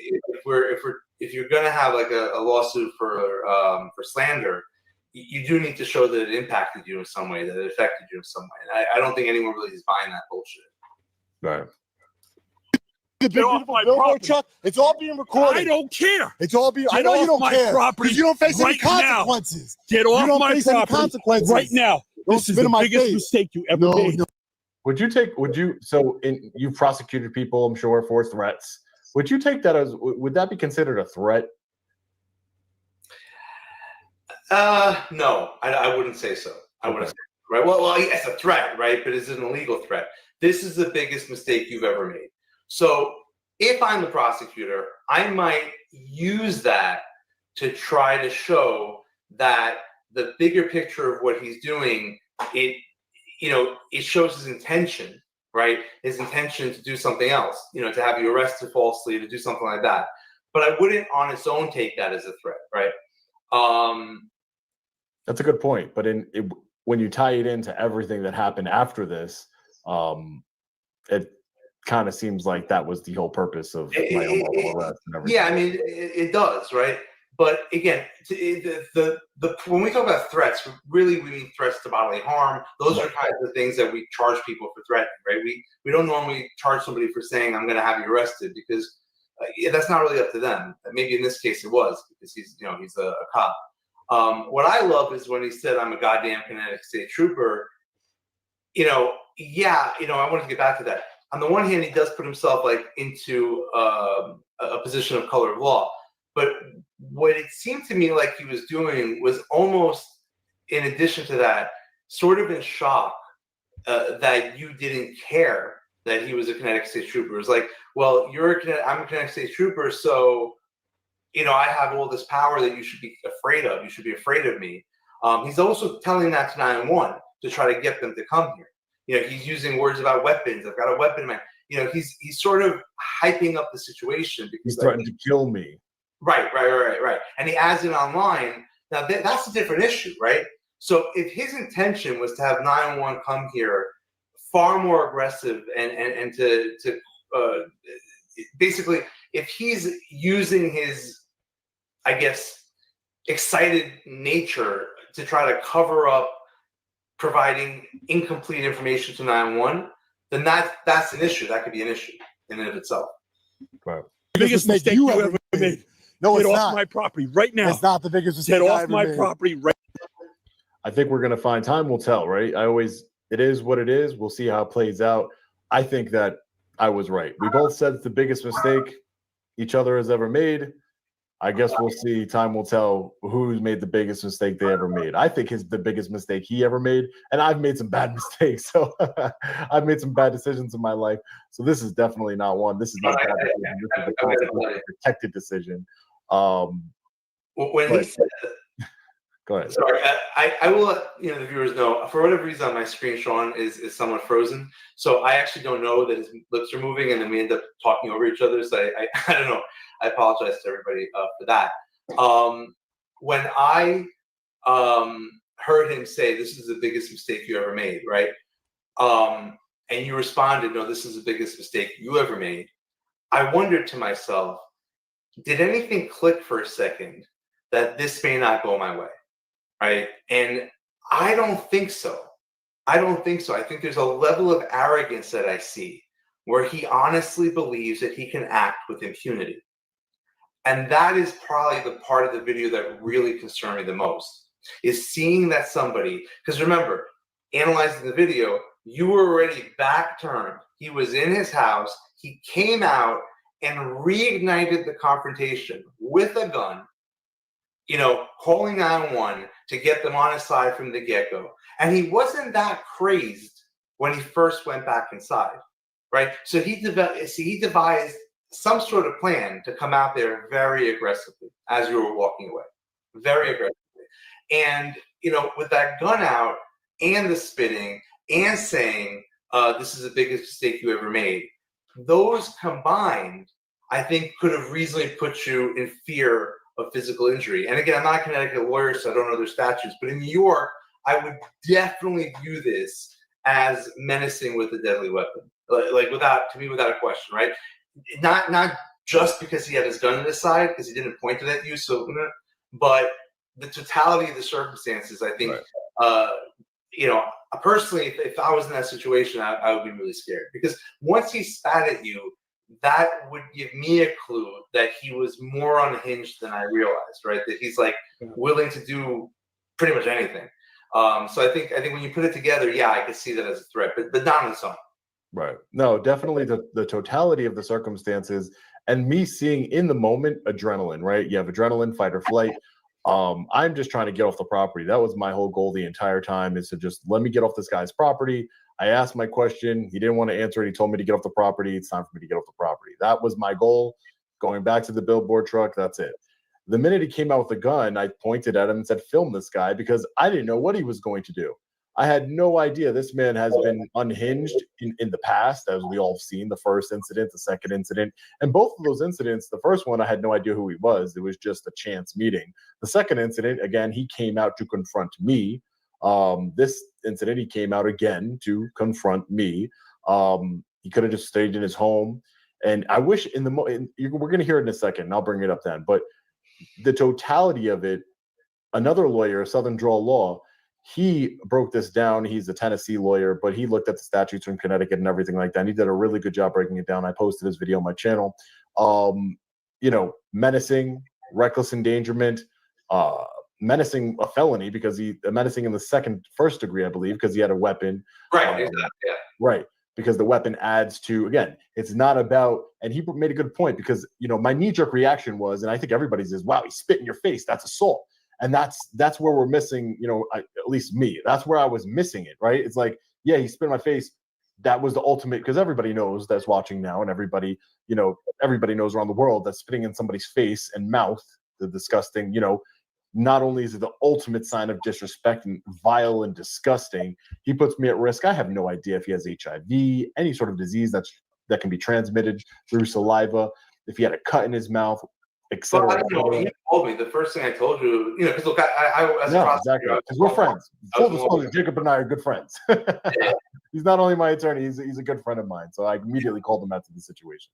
But I was in, you know, as a prosecutor, you know, I was in law enforcement for years, and I've had plenty of cops I knew who, you know, if somebody spat in their face, they're going to get on the AIDS cocktail, right? Because you can't risk it. And the first thing I told you was, listen, like, and I don't think you really thought about it, you know, but I know I don't want to disclose your stuff, but I know you spoke to the doctor just to like feel a little bit better about it, right? Because it is the doctor scary. told me. Yeah, right. Yeah, definitely the doctor. But the doctor told me, he's like, you know, it's very low risk. Even if he did have it, which we don't know, and I doubt he's going to share his medical history with me at this point.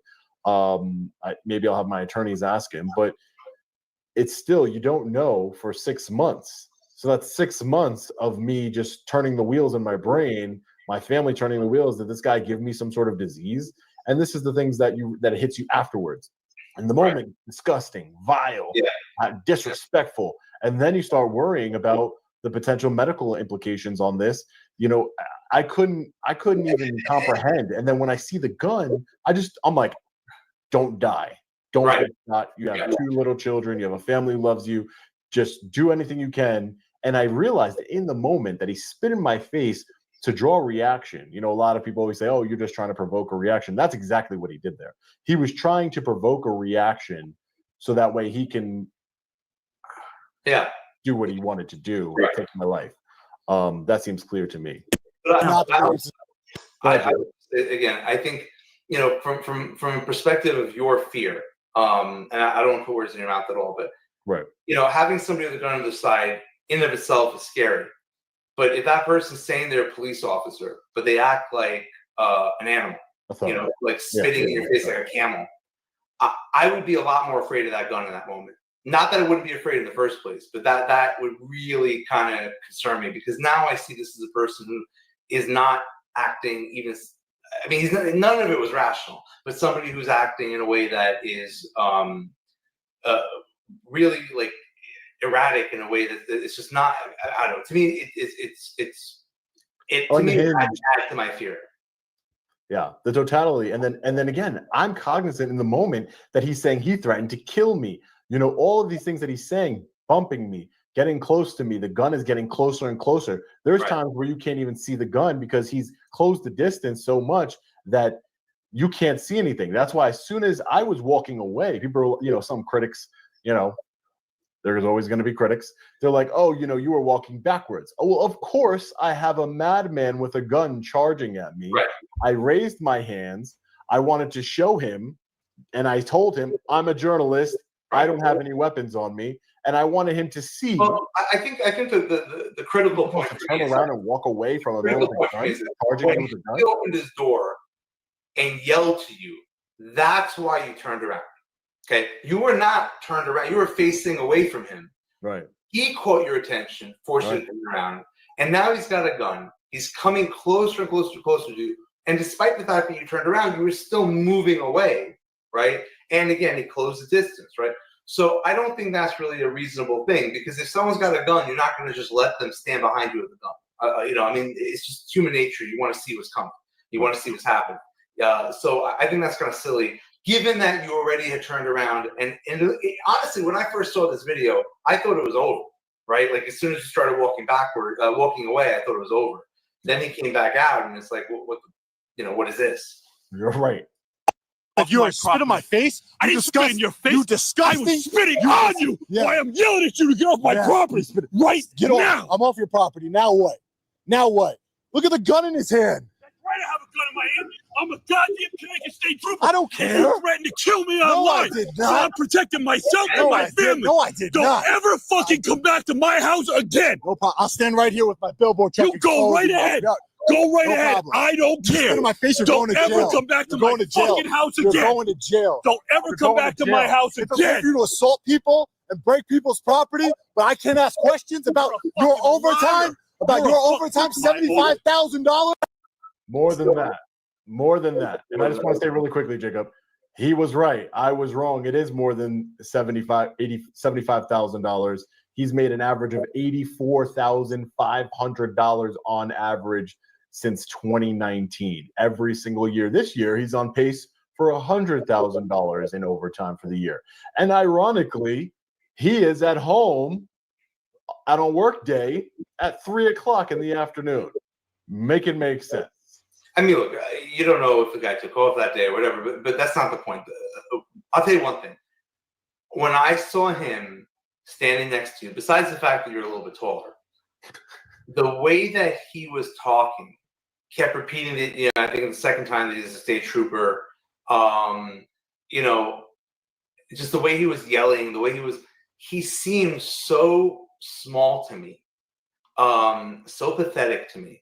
Right, like almost like a Napoleon complex, where I don't know, I get on your end with him having a gun right there. I'm sure he didn't look that small, but just from an objective perspective, he just seems like a very angry, small little man who needs to assert his authority and cannot comprehend. And that's what happened the last time, right? I saw the other video where he knocked the phone out, right? He can't comprehend that you are not taking the knee to him. Right, because he's a goddamn Connecticut State Trooper. That's it. I'm a goddamn Connecticut State Trooper. So what I say is God, and it really seems sad, right? Because you know some of the best people I know in law enforcement, they will never view themselves that way. You know, they have their authority when necessary, but they don't walk around with this idea that somehow they have the right to be the tyrants of the world. And I think he's exactly the wrong kind of person for that kind of job. Last job, more than that, right? More than that. I'm gotta go. What a crazy psychopath. He spit in my face.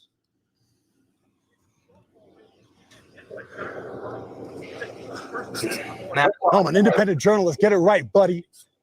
Get it right. I never threatened. He says I threatened to kill him. And you can see me here trying to turn on the phone to record. Ooh, I knocked on your front door. I'll get that 911 call too, buddy. Oh, I can't wait for that. Look at this guy. He probably, I'm a Connecticut State Trooper. Come help me from the camera.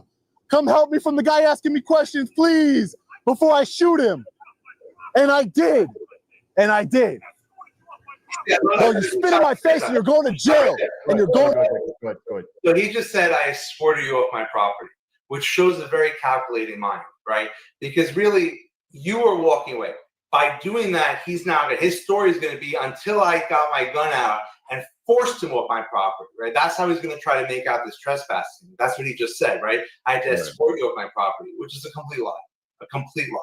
I didn't hear that until now. Sometimes, you know, and I'll tell this to anybody who watches a video, if you watch something more than once, 2-3 times, you start to catch things you missed the first time. No, it's important. This is why I've watched it a million times. You're right. I didn't even hear that. Yeah, so I'm escorting you off my property.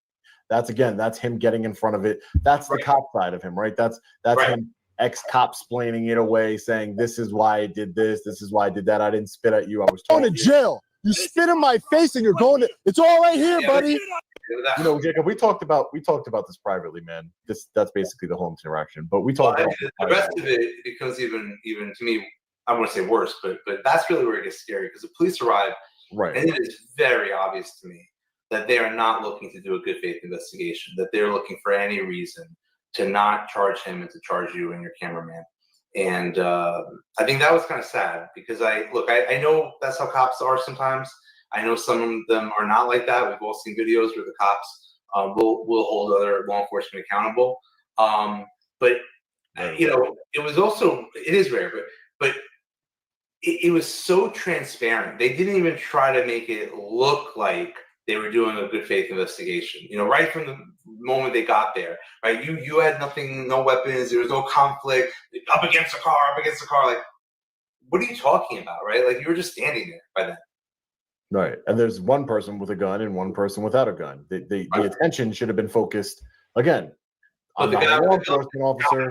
But I would assume that your call about two people, you know, in an altercation, you would go to the guy with the gun, maybe even draw your own gun and say, hey, put it down on the ground right now. Cop or no cop, obviously this man is unhinged at this moment, and you need to get the gun out of his hand. That would have been my priority as a law enforcement officer. I don't care that he's a state trooper. This person's upset. We need to get the gun out of his hand before he hurts somebody. Yeah. And you know, it's funny because when I was a prosecutor, I remember a case I had where a off-duty police officer had some sort of road rage dispute with another car, and they claimed that he pulled his gun on them. The cops came and they showed his badge on the body cam. I saw that, and then they asked him, like, you know, did you have your gun on you? And he's like, yeah, it's in the bag in the back. And they asked him to step out. They handcuffed him. They charged him with menacing with a gun. That was it, right? It wasn't like, oh, you're a cop, let's try to blame them. So I guess there's a part of me after that case that was hoping, and you know, I always give credit where credit's due. I think the NYPD did a good job with that case. I guess there's a part of me that hopes whenever any cop shows up, I think all of us hope that cop is going to be on the level. And you're right, a lot of them aren't. But that was really disappointing because you know, when someone's telling you they spat in your face, and then you're going to be like, well, it's a felony if you spat in my face. It just, I don't know. It rubbed me the wrong way. Yeah, I mean the optics of it, and just, you know, it was, you know, it blew my mind really that when he's telling me, you know, I'm upset, my adrenaline's going, I want justice against this individual, because remember, I've been denied justice 2 times. The first incident, the second incident, no internal affairs complaint, no findings of any wrongdoing whatsoever when there's clear wrongdoing on camera. And then he spits in my face and threatens me and menaces me with a gun, putting me in fear of my life, my cameraman's life. I'm worried about his life, my life, everybody's life. I'm not worried about his. He's the aggressor. But and then to be like, oh, but this is what you wanted. You went and knocked on his door. I'd be upset if you knocked on my door too. And I'm like, well, yes, you can be upset from somebody knocking on your door. You can't pull a gun on them and you can't spit in their face. Like, I didn't know what they weren't understanding. Sounds to me like you weren't leaving.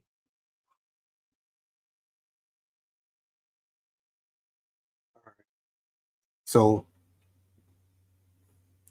that's it for the lawyer perspective. This is him trying to talk to the governor.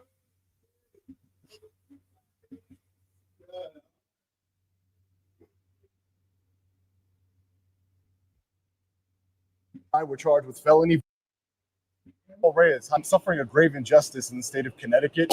Right now. You spit in my face. I'm an independent journalist. My cameraman and I were charged with felony voyeurism for investigating a state police officer. Turn around for me. This is ridiculous. I have tried to set up a meeting with you. You're sitting around with your camera playing games. This is not playing games. This is journalism, Governor. The Connecticut State Police are conspiring with the town of Groton Police to violate my constitutional rights. Governor, what are you planning on doing about the constitutional rights violations in New London, Connecticut? Are you a law enforcement officer, ma'am? I just want to know because you keep bumping into me. No, you actually bumped into me. No, you keep bumping into me. You can roll your eyes all you want. You're not helping your cause. It's my rights. So because I ask you questions, you're not going to help me now? I think you forget your role. You are a public servant. You serve the people, Governor. You're not a king.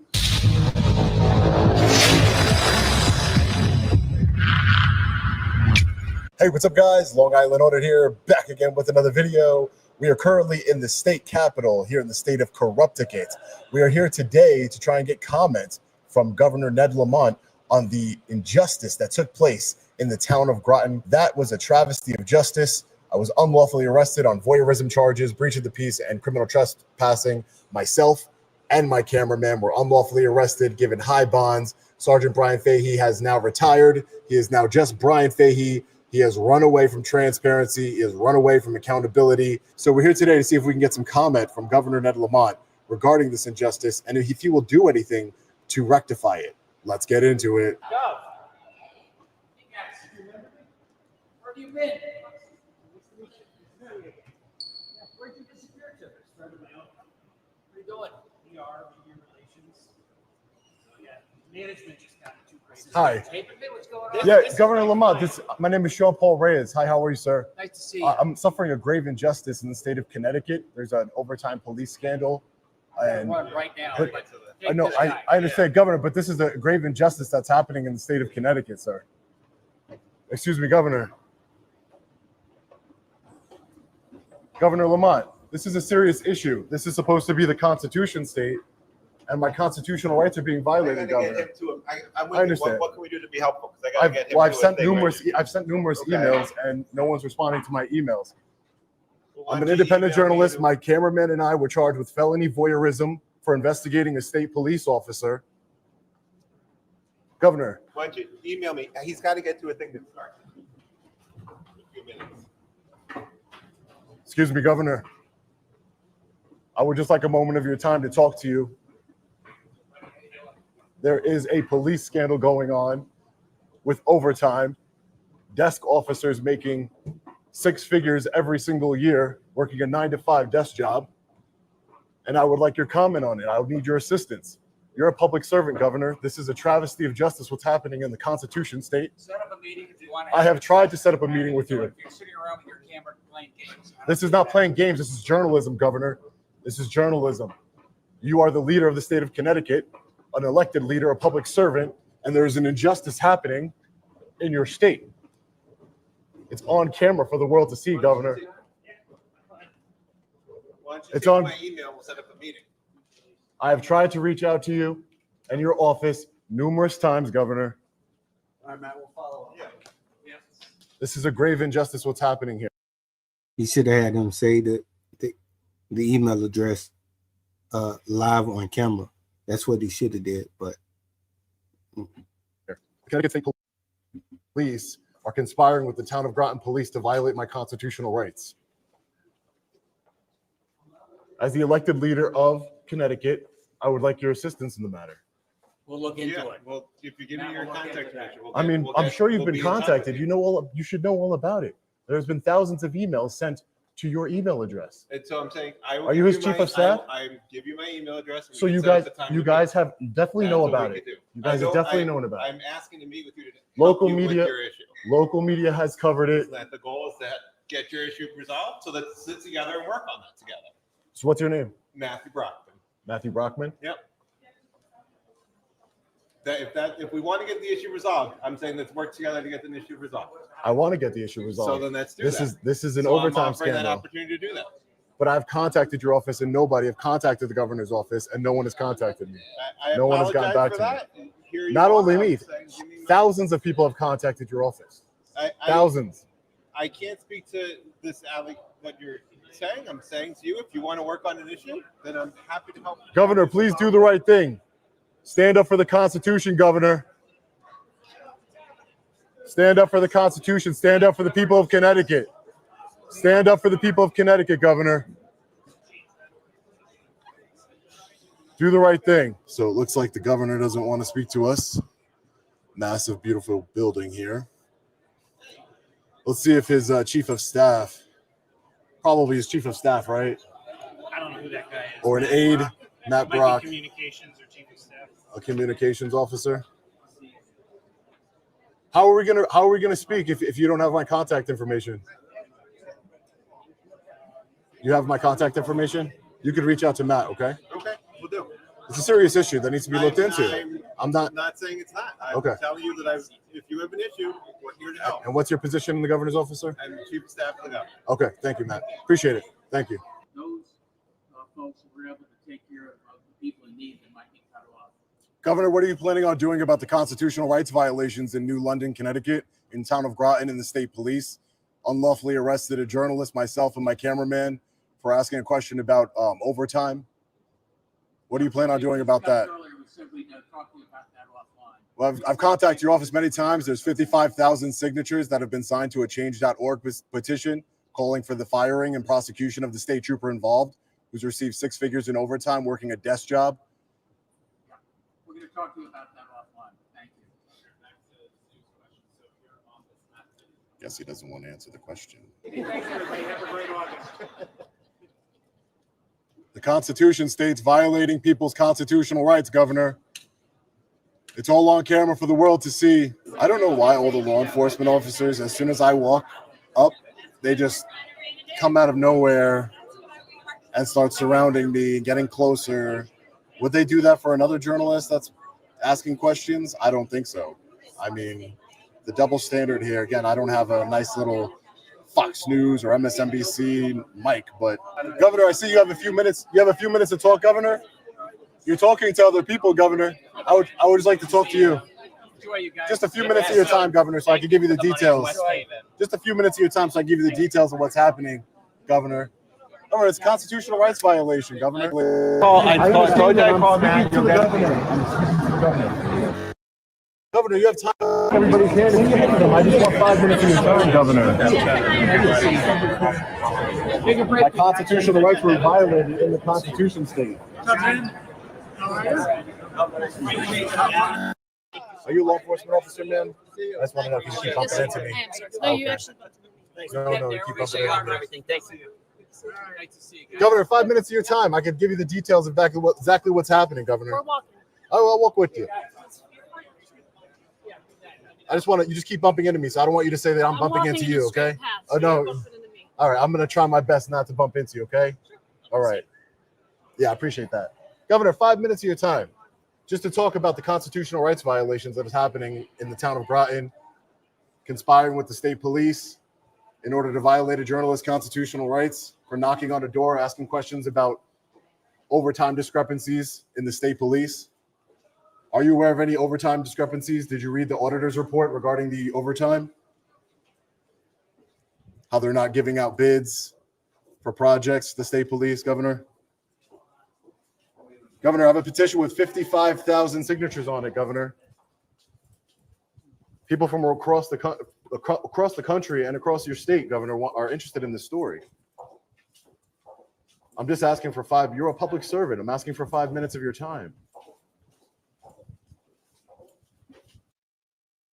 Yeah, he shouldn't have said 5 minutes. He should have said 2 minutes, because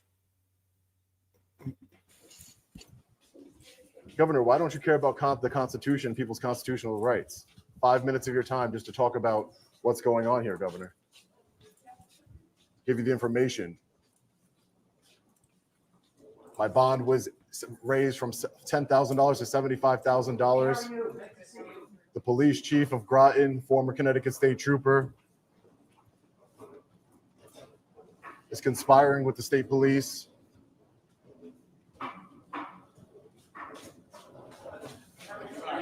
Oh, I got to walk double time. You're on the treadmill, Governor. Governor, come on. 5 minutes of your time. The people want to know. I know your office has been receiving countless emails from people across the country who are interested in the story, Governor. You can roll your eyes all you want. This is a real story. Asked and answered 5 times. You're not helping your cause. I don't have a cause. It's my rights. That's what we're talking about here. It's my rights. So because I ask you questions and you ignore me and you say I'm playing games, you're not going to help me now? I'm not helping my own cause? Is that how this works? I think you forget your role. You are a public servant. You serve the people, Governor. You're not a king. You are not anybody special. You are here to serve the people.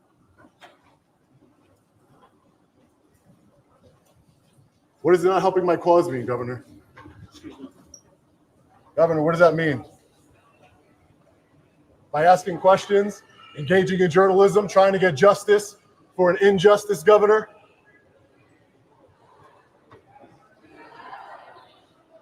Is that what that means, Governor?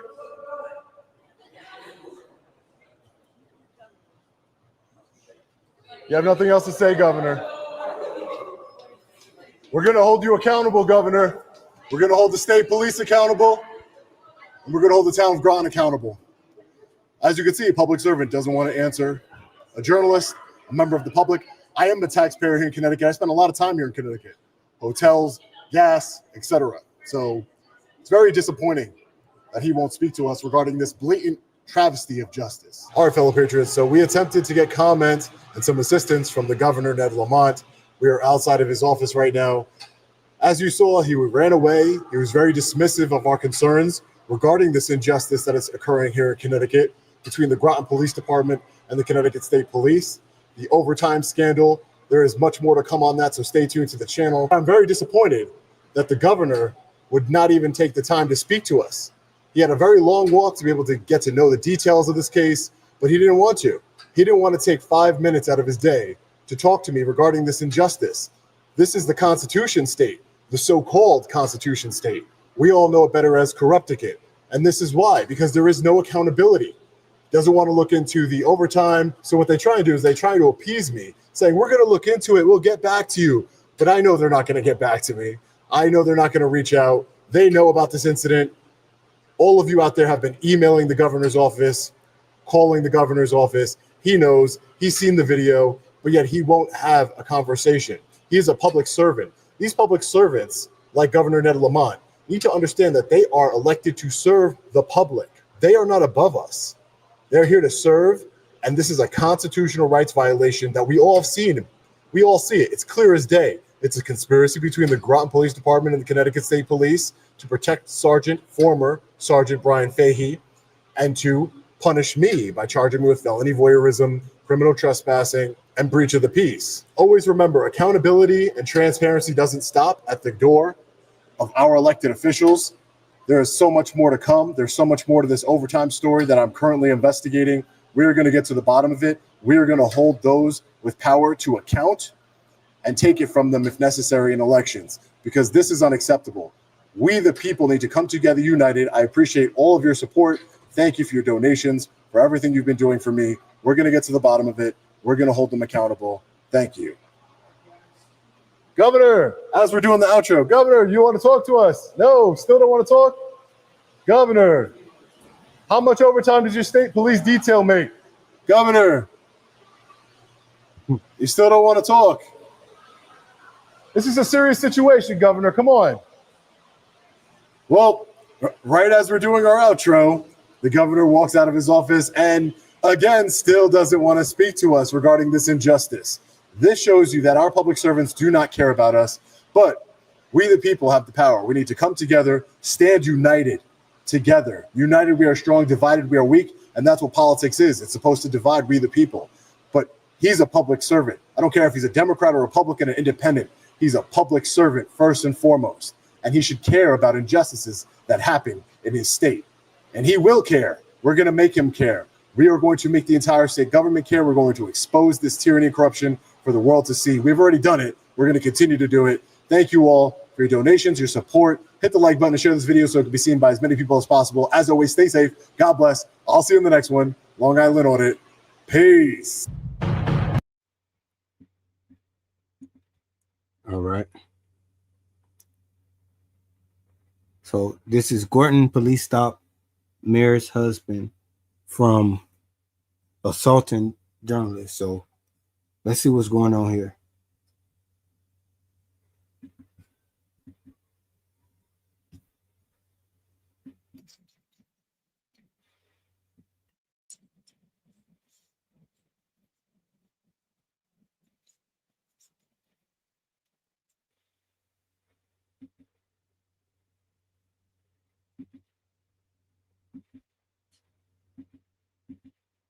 Trooper. There's 2 Groton police vehicles here.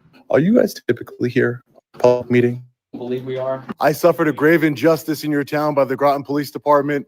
My First Amendment rights were violated. I was unlawfully arrested by the Groton Police Department. None of you will say a word against the injustice. Excuse me, don't bump into me, man. I appreciate it. This guy wants to get in and start bumping me. Yeah, you can't do that. You can't. I can do what I'm doing. You can look all you want, but you can't touch, all right? Keep your hands to yourself.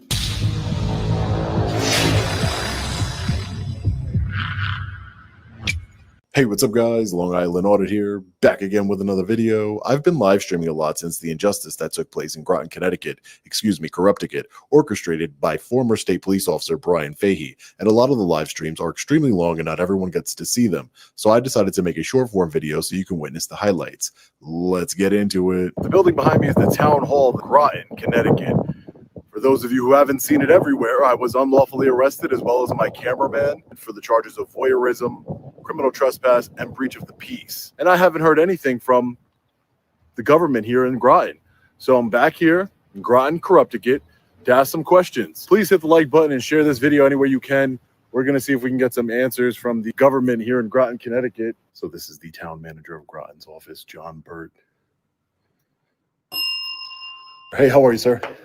Are you the town manager? I am. Hi, John Burt? Yes. John Burt, nice to meet you. My name is Sean Paul Reyes. Hey, nice to meet you. Hey, how are you? Good. I came to Groton because I'm not sure if you're familiar with the incident that happened on July 11th. Yeah, so I haven't heard any comment from the town government here on what was being done to investigate or handle the matter properly. And so I just wanted to see if you guys had any comment on the situation. Being an ongoing matter, I have to let the process play out. It is being looked at, but I'm not authorized to comment. Is it being looked at by? I'm not able to comment. You're not able. Sorry. No. You're not able to comment on even who it's being. Are you looking into it? As the town council looking into it? Again, I've got to leave it there. So. Okay. Is there any other information that you could provide to me as what's going on with? Because I lost my freedom, sir. I lost myself, my cameraman who was just doing a job. We lost our freedom, and for exercising our First Amendment right, just what I'm doing now, questioning public officials, questioning power, and we lost our freedom. I had my face, a trooper spit in my face. The Groton Police Department charged me with all types of insane crimes, voyeurism. Seems like a cover-up, and they were protecting the trooper. And the people want answers to these kinds of questions. I'm sure you know that when these things happen, there is a legal process. But there's a legal process, and then there's doing what's right, sir. There's doing what's right. No escaping the legal process. We have to let that play out. All right. Do you have a card or anything? Yeah, at the end of the thing. Yeah, problem. Will this be brought up at any town meetings? Do you have a meeting tonight, right? Yes, it's not on the agenda. It's not on the agenda for tonight's meeting. No. Is it? How do I propose something to be on the agenda? How do I want to speak to somebody. Do you have a mayor here? Yes, we have a mayor who runs the council meetings. The day-to-day and operations are done by me. Yeah, I figured as much. That's why I wanted to speak to you, the day-to-day and everything like that. So you could put it on the agenda, could you not? Again, we're not going to do anything until we get through the process, at least further through the process. But what's further to the process? It happened. It's on video, John. You could see it. No, I'm sorry. That's all I have to say today. You're welcome to stay here, but I have nothing more to say. But all right. Well, I'll be at the meeting. Listen, I appreciate you coming out and at least facing me. I do appreciate that, but I'll be at the meeting. I hope that that you bring this up on an agenda item so we can discuss this. I mean, it's got to be talked about. At the end of the day, this was an injustice that happened in your town. Again, potentially once we get through the process, but I do appreciate your time coming in. I'm certainly. Thanks, John. Yes. Thanks for your time. Sure. Yep. Have a good day. I'll see you later. We are outside of the Groton Town Hall Annex where a public meeting will be held. So I don't know if this is normal for the meetings. Obviously, I did a live stream earlier where I confronted the town manager about the injustice that happened.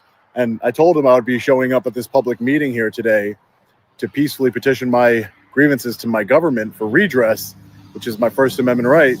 And there's 2 Groton police vehicles here just ready. I don't know if they come here every single time. I doubt it. I'm not sure. But we're going to go inside right now. Hey, how you guys doing? Hey, are you guys typically here? Public meeting? I believe we are. Okay. This is my first time coming to one. So All right. You mind if I just get your badge number, please? Gernhard, badge number is 181. And your name and badge number, ma'am? Thank you so much. Pietri, thank you. After my visit to the town hall, I decided to attend a town council public meeting that was being held later that night. Unfortunately, for whatever reason, there was no general public comment. So I sat quietly throughout the entire meeting, and as soon as it was adjourned, I confronted the councilmen and women to seek justice for the injustice that I suffered in their town. Excuse me, I would just like to address the council. I suffered a grave injustice here in the town of Groton. Excuse me, councilwomen, councilmen. I suffered a grave injustice in your town by the Groton Police Department. My First Amendment rights were violated.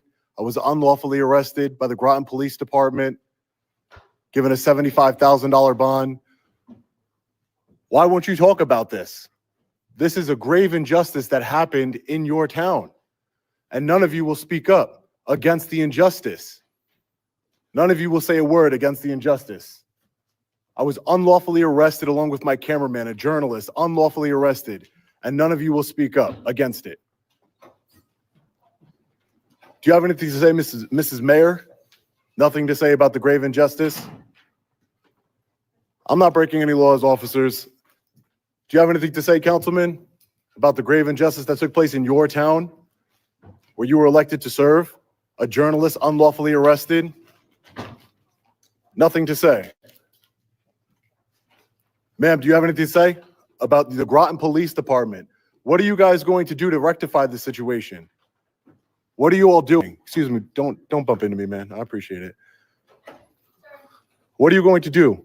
What are you all going to do to make this right?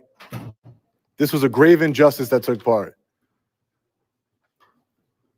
in your town, and none of you, all of you are cowards. You hire the police, why? Because you're scared of a camera? You're scared of a camera?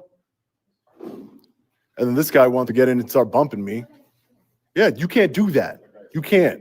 I can do what I'm doing. You can't do what you were doing. You can look all you want, but you can't touch, all right?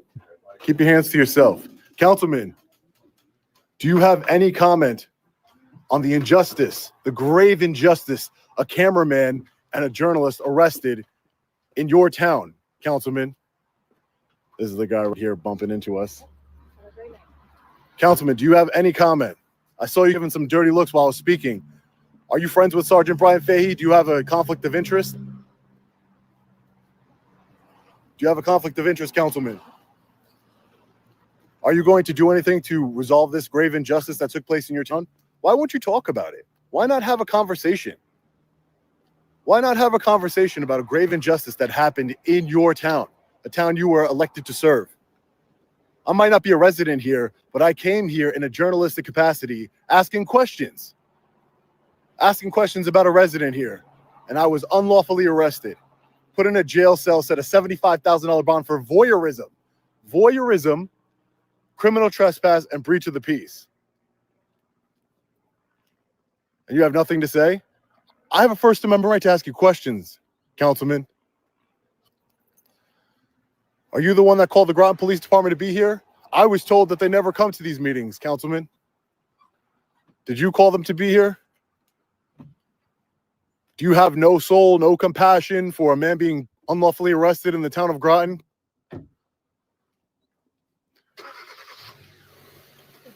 Yeah, I'm getting away from his car. Yep, no problem. Question, have you ever arrested somebody for spitting in somebody's face and mouth before? I gotta ask a question. You don't have to comment. How about you? Have you ever arrested anybody for spitting in somebody's face and mouth, officer?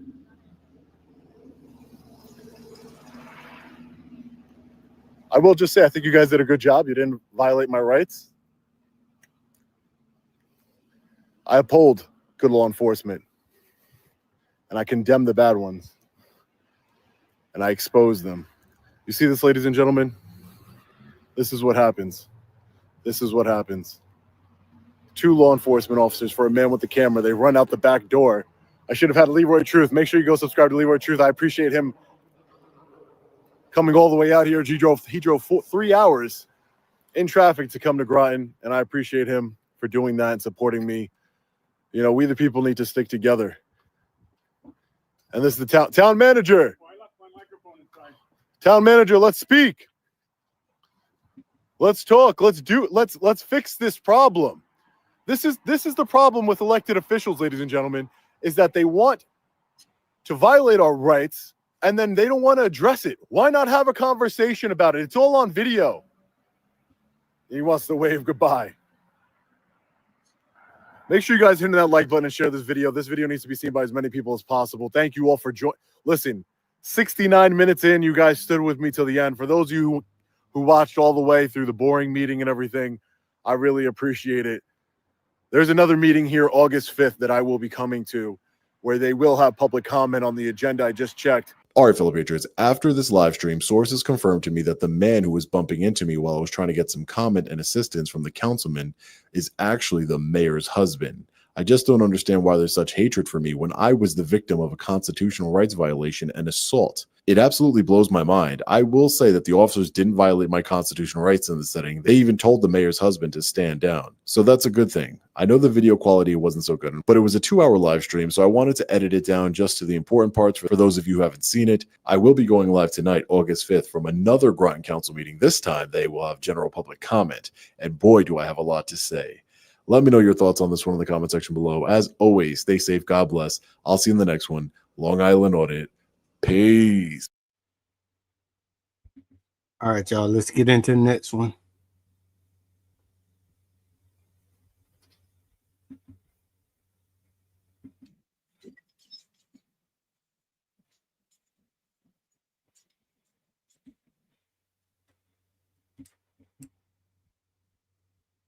Hold on.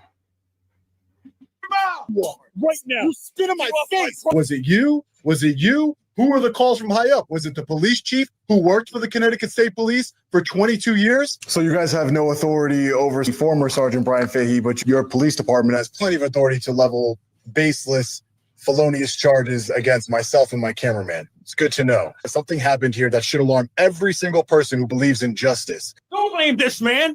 He's a journalist. He's been doing what journalists have done for generations, try to get the truth. And you can't handle the truth. You disgust me. You disgust me, the people. You don't want to hear us. That's why you limited the time. Disgusting. Half the country will know your names, and none of them will spell hero. And you're saying you're not protecting him, but your PD did protect him. Deflect the blame on other people. You have jurisdiction over the people who made the false arrest, and your constituents are going to have to pay for it. You don't just get to say, oh, it's not me. Oh, it's not me. It is you. What's wrong with you? How would you like to someone spit in your mouth? Spit on, cursed at by that nasty, wretched, vile animal. Prior to the meeting starting, Councilor Rusk did have spit on her seat. It's very inappropriate. Our police department has and will always have my support, and I respect them greatly.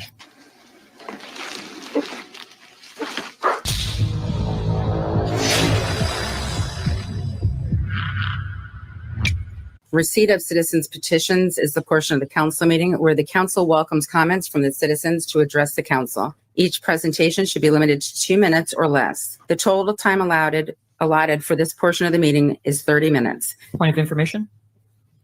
Your question.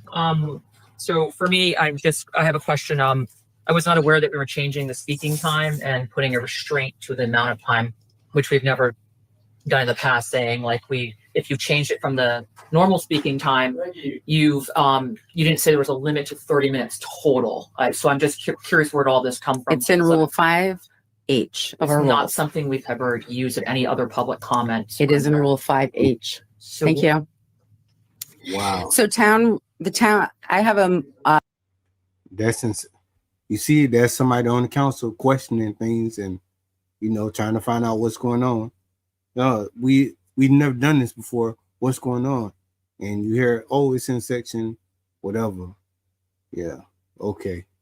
A comment I would like to make before we begin citizens' comments.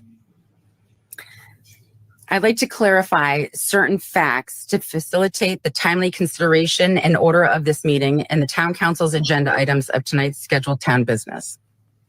First, Sergeant Brian Fahey is not and never has been employed by the town of Groton. He is a sergeant with the Connecticut State Police. Similarly, any officers or attorneys assigned to the New London Superior Court are state of Connecticut employees who work with the Connecticut Judicial Branch and not for the town of Groton or its police department.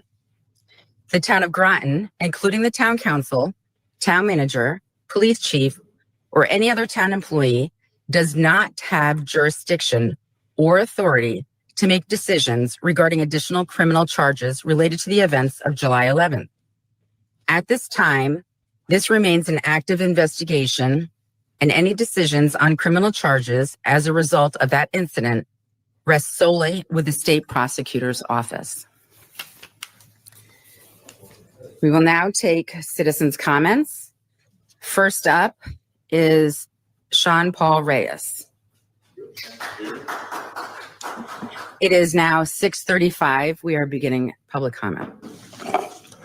So you guys have no authority over Sergeant Brian Fahey, former Sergeant Brian Fahey, but you have plenty of authority. Your police department has plenty of authority to level baseless, felonious charges against myself and my cameraman. That's good to it's good to know. My name is Sean Paul Reyes. I'm an independent journalist and the founder of Long Island Audit. I am most importantly a citizen who cares deeply about accountability and public trust in law enforcement. On July 11, 2025, something happened here that should alarm every single person who believes in justice. A Connecticut State Police Sergeant, Brian Fahey, brandished a firearm, physically assaulted me, and even spat in my face while I was engaged in a constitutionally protected activity. Asking questions about suspected overtime fraud, a matter of clear public concern. Let me be very clear. I was 150 feet away from his door on my way out when this armed lunatic stormed out of his house with a gun in one hand, a phone in the other, and rage in his voice. He got in my face, bumped into me, threatened me, pointed his weapon near me, and then spit directly in my face and mouth, all while falsely claiming to 911 that I threatened to kill him, which is a crime for anybody else. This wasn't law enforcement. This was lawless under the color of authority. What happened next? The Groton Police Department. I like how, Mayor, you like to try and single yourself out. You know, we're not in charge of the Connecticut State Police or New London Judicial District. But what happened next? Your police department arrived, and instead of arresting the aggressor, the person who committed felonies, they arrested me and my cameraman on baseless charges of felony voyeurism, criminal trespass, and breach of the peace. My bond, which was set by your police department, was originally set at $10,000. But on body camera, they told me they were receiving calls from high up. Was it you? Was it you? Who were the calls from high up? Was it the police chief who worked for the Connecticut State Police for 22 years? They received calls from high up, and they said, well, now your bond is $75,000. $75,000. Thank you. This is Time an has isolated expired. incident. Mr. Reyes, you did not Accountability announce isn't your optional. address. Transparency isn't optional. Thank and you. It is your public Your duty as time public has, servants you're out of order. to do the right thing. You're out because of the people order. Groton, the people of Connecticut and the people Thank of this country you. Your time has deserve expired. better. You're cowards for You didn't list your address. Mr. Reyes, you did not list your address. Mr. Reyes, you did not list your address. So what? Mr. Burt, is the address required to be able to speak? Thank you. Up next is Leroy Truth. If we do not have order within the chamber, I do have the authority to clear the chamber. It's crazy. Why would they need your address just to speak? That tells you something right there. What does that matter? Thank you. Leroy Truth. I'm disgusted by you, Mayor Franco. Your name? I am Leroy Truth of Leroy Truth Investigations on YouTube. Please subscribe to me now. Good evening, everyone. Let me just say, I get it. I totally understand why Connecticut State Trooper Sergeant Brian Fahey would directly into the mouth of peaceful journalist Sean of Long Island Audit. I mean, Sean had the unmitigated gall the unspeakable audacity to walk, not run. You can look up Mayor Franco, give a little respect here. Sean had the audacity to walk, not run, not teleport, not evaporate at 186,000 miles per second off Fahey's property after being told to leave. I mean, come on, Sean. What were you thinking? Everyone knows when a Connecticut State Trooper with an ego the size of his government pension says, "Get off my lawn," you're supposed to dematerialize like you're in a Marvel movie. And the way Sean dared to stand there with a camera, not a gun, not a grenade, but a Canon or a Sony or an iPhone or whatever those damn peaceful auditors use these days, he might as well have launched a nuke, right? The horror, the tragedy, the nerve. But seriously, let's flip the script, because that's what this moment demands. Sergeant Brian Fahey is not a hero. He is not a protector. He is a government-issued goon with a badge and a bubbling psychological breakdown. He didn't have to come out of his house. He wasn't under threat. He wasn't provoked. He chose to close the distance. And you try to get away from responsibility. The reason that this shite show happened, number one, Brian Fahey spitting into the mouth of the Sean Long Island audit. Number two, your police, the Groton police, arresting, mind-blowingly arresting an innocent journalist and an innocent cameraman. Who gave that order, Mayor Franco? Who gave that order? That's why we're here. Don't blame this man. He's a journalist. He's been doing what journalists have done for generations, try to get the truth, and you can't handle the truth. What do you have to say? You disgust me. You Up disgust me, next. the people. Vinny is up next.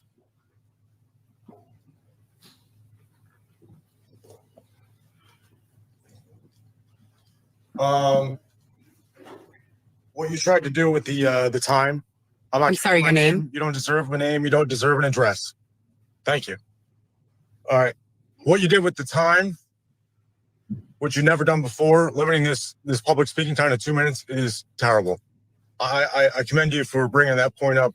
A rule that's never been used. This is all to silence we the people.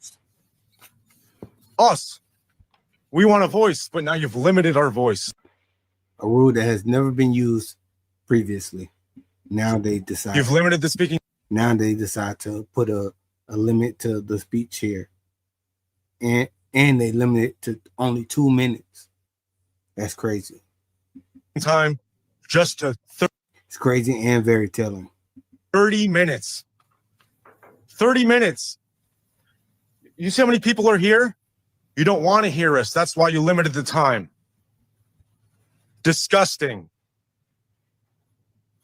All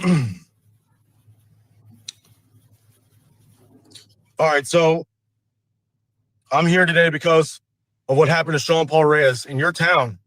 He was arrested for peacefully filming and asking questions, something protected by the First Amendment. At the same time, a police officer allegedly spit on him, pulled a gun, and was not charged. That's not fair. That's a double standard. Groton now has a choice. Will you stand up for fairness? I don't think you will. I definitely don't think you will. You just want to hide it under the fucking rug. Truth and the rights of the people. Or will you protect the bad behavior by staying silent? I bet you will. I bet you will. Now, I ask you to take this seriously, look into what happened, be open and public, and make sure this doesn't happen again. I would like the other council members to stand up and speak up, because this mayor clearly won't. Please, this is crazy. Up next is Full Court Press. So the council members want to speak, but being around this mayor says a lot about the entire city and state. Well, the state. Council tried to speak up for him, but you see what kind of mayor they have and what the people here deal with. It's insane.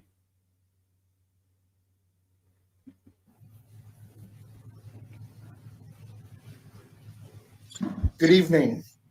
To my fellow freedom enforcers who showed up tonight in the name of accountability, and to those men and women in uniform still confused about who the criminal was in Long Island Audit's video. Spoiler alert, it wasn't the guys with the camera. My name is Full Court Press, and tonight I got a humble request. Arrest me. I see how you operate, and I don't want to miss my turn. In Groton, you don't need to break the law to be arrested. You just need to document someone else breaking it. Let's walk through it, slowly for those still taking notes in denial. A journalist, Long Island Audit, knocks on a public official's door, leaves when asked, calm and respectful. Then bursts out of the house. Little Brian Fahey, off duty, armed, enraged, follows the man toward the street, spits in his face, gun on his hip, badge in his mouth, ego on full auto. What does Groton PD do? Do they arrest the armed man who just committed assault? The one shouting, "I'm a goddamn Connecticut State Trooper," like it's a spell against accountability? Nope. You arrest the guy asking questions. And for extra laughs, you arrest the cameraman too. Because apparently in Groton, the real threat isn't the guy with the gun, it's the guy with the tripod. If irony were a crime, you'd be doing life without parole. Let's talk law. Connecticut General State Statute 53A61, spitting is assault. Physical injury includes pain or impairment of condition, saliva counts. That's not just gross, that's criminal, and the only people denying it are the ones protecting little Brian Fahey. What he did wasn't disgusting, it was a crime committed in public, on camera, under color of authority. And your response? Cowardice, corruption, collusion. So here I am, clean record, voice steady, camera ready, and I dare you to make your next mistake. So go ahead, arrest me. Throw me in a cruiser, I'll live stream it, narrate it in real time, and by the time the ink dries on your report, half the country will know your names, and none of them will spell hero. Thank you. Up next is John Felix. Who's up next? John Felix. Hi, John Felix, Transparency Accountability Coalition. You can try to say you don't have jurisdiction. You do have jurisdiction over the Groton PD. They did make a false arrest against Sean Paul. He's not the criminal. He's the victim of a Connecticut State Trooper. And you're saying you're not protecting him, but your PD did protect him. And you're trying to deflect the blame on other people. You have jurisdiction over the people who made the false arrest, and your constituents are going to have to pay for it. You understand that, right? You don't just get to say, "Oh, it's not me. Oh, it's not me." It is you. You are in charge of them. I flew all the way up from Florida to come here to talk directly to you. What's wrong with you? And now you're taking 3 minutes away from me? You don't think that's just going to enrage us more? How would you like it if someone spit in your mouth? Would you like that? What if they did it to your child? What would you do then? Would you have your husband beat somebody up? Is that how you operate? The fuck is wrong with you? You have jurisdiction over the Groton PD. The Groton PD fucking did this. And now they're maliciously prosecuting him, and your fucking constituents are going to have to fucking pay for it. You feel good about yourself? You're going to take some responsibility or not? If you fucking vote for this dumbass lady ever again, you get what you fucking deserve. Stupid ass. Up next, We the People News.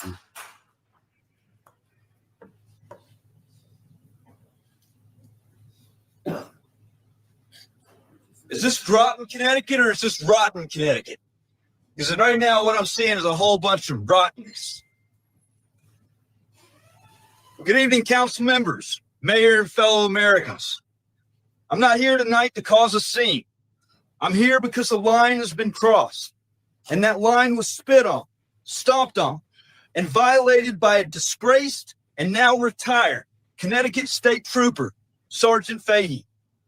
Last month, Sean Paul Reyes of Long Island Audit, a journalist, a First Amendment auditor, a man holding a camera, was assaulted, spit on, cursed at by that nasty, wretched, vile animal. Not in a back alley, not during a riot, but in broad daylight as he was engaged in his duties as a journalist and exercising the rights guaranteed under the Constitution. Amen. And what happened next? Nothing. No arrest, no suspension, no accountability. Except for this man. He was arrested. His cameraman was arrested. Connecticut sent a clear message. The same message we've seen with Mississippi, with me, the same message out of New Jersey with Leroy Truth, that journalism is a threat, that transparency must be punished, that cops can commit crimes on camera and walk away clean. But this is not how it's supposed to be. We have 3 branches of government for a reason. When the courts won't act, when the legislature stays silent, the executive branch, this town, this city council, this mayor, you have the power to say enough is enough. You don't work for the state police. You don't answer to bad cops. You answer to the people. And the people are watching. The nation is watching. And the world is watching to see if Groton has a spine. Your time has expired. Up next is the Long Island audit. Act of violence. Defend the First Amendment. Thank you. Don't stand up for our rights. You're out of order. And once they're We're gone, going to take a recess now. Can we stop? without a fight. We're going to take a recess. If this continues, if people continue to go over their time, which is fair to all who would like to speak, we will recess the meeting until, and then come back. Up next, it says the Long Island audit. No, you can only speak once. Up next is James D. Up next is James D. James D.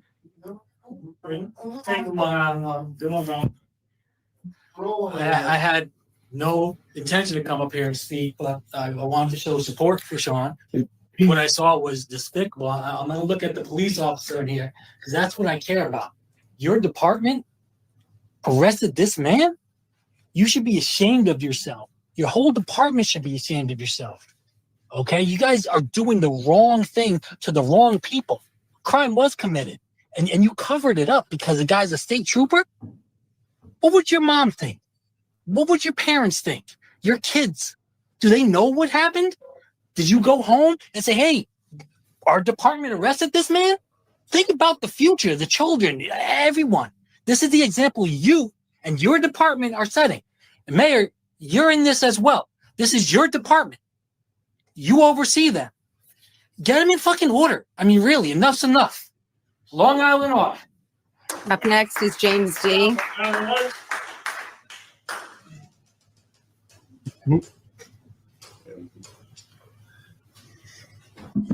Hello. In a society, justice must stand as an impartial pillar that upholds fairness, equity, and the rule of law. When justice is divided into tiers where some individuals receive preferential treatment based on wealth, status, or power, it undermines the very essence of what it means to be a free society. A tiered justice system not only breeds inequality, it also fosters resentment and distrust. As Thomas Jefferson once warned, laws and institutions must go hand in hand with progress of the human mind. For this progress to be genuine, it requires a justice system that is blind to power and privilege. When justice becomes a tool for the elite, those who are disadvantaged feel the system is rigged against them, diminishes the trust necessary for a functioning free society. Alexander Hamilton, one of our nation's most influential founders, also cautioned that the first duty of a society is justice. But when justice is doled out unevenly, when some individuals face harsher sentences than others for the same crime or are completely not held accountable for their crime, it erodes the societal contracts. Citizens begin to question whether the laws are truly just, which most are not, or whether they exist simply to protect the powerful.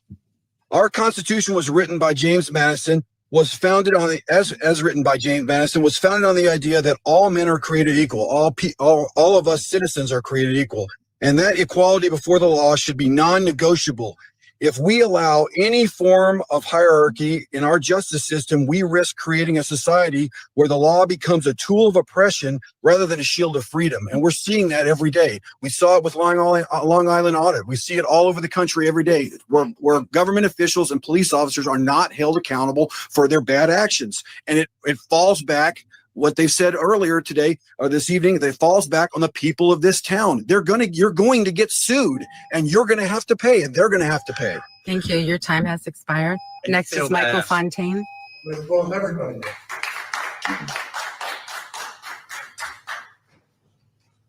Good evening, Council. I've been a Grant resident for almost 5 years, formerly of Norwich. I actually had the distinction of having Chief Fazaro being my neighbor for 3 doors down. So I know him very well from the first 10 years of my life. So much so that the Chief of Norwich, his father, attended both of my family's funerals. What I saw in July, what the police department did to this man, falsely arresting him, really concerned me. This is the first time I ever addressed a public setting like this, and I'm afraid that he's going to sue the town, and the taxpayers are going to have to bear the burden of this. So I'm just wondering what the town's going to do about this. Thank you. All right, Council Bordelon. Thank you. I just want to say that I did receive a ton of phone calls from people regarding the police matter from all around the state, all around the country, really. Unfortunately, as for my statement is, I was not at the last meeting. I was virtual due to an illness. What I have to say is basically the council oversees the town manager. We hire or fire the town manager, and the town manager oversees our town staff. So I believe in due process. I'm fact finding in all the situation. Obviously, my decision or my feeling on it wouldn't change anything, but I feel everyone has a right to their opinion and their voice. And so I thank people for who have reached out, tons of emails that have come in. Again, I don't know where I stand on all of this but I think due process has to happen. And from there, but I think for both sides of the party, due process is only the right thing. So that's what I say to that. Also tonight, we have changed the minutes to our meetings before. If it's been a big crowd, much larger than this, and it usually has gone to 3 minutes. But also, in fact, they've never put a time limit on it. So we have changed the time, but this is the first time I've ever seen it where they said, not only is there a time limit, but we're going to make a time limit, meaning we won't exceed 30 minutes. We've stood here for hours under public comments in the past. This thing has never been in the comment section of our agenda since I've been on here. We've changed the minutes, but never have I ever seen it where we've then said we're only going to keep it to 30 minutes. And we've had larger crowds than this. So again, I'm not saying I don't agree with the swearing that occurred here tonight as a person who tries my hardest itself, because children may watch this video. So I don't agree with that. But I feel everyone has a right to voice their opinion and speak up and let due process happen. Thank you. This was like the only council member who's actually speaking up for the people and actually has something to say about this insanity going on. Councilor McBride. Thank you. Received lots of emails and phone calls, or more emails regarding the police matter that's been discussed this evening. And the only thing I want to reiterate, similar to what Councilor Bordelon mentioned, is that my understanding of this council's roles and responsibilities are to ensure the town manager is performing his job, and we hire him or her as needed, and that it's his role and responsibility to oversee all the employees and the department head. So it's not this council's role to be involved in those matters. And I think that information should be clear to the public. And John Bird, if you're able to, on your report, if you can potentially, kind of explain that situation, because I think the perception is that this council can act in a manner that I don't believe it has the ability to do so. And I think the public should be aware of what our capabilities are, what our roles are versus what some in public opinion have. So that's all. Thank you. Councilor Parker. Thank you, Madam Mayor. The charter does say what the town council can do and what the town manager does. Charter is online for everyone to read, and I suggest everyone brush up on it. That's all I'm going to comment on that. Part 2 is there is a process, and we are not involved in it. It is in the hands of the state of Connecticut Department. So that's part 2. I would like to also notify Mr. Burt that prior to the meeting starting, Councilor Rusk did have spit on her seat.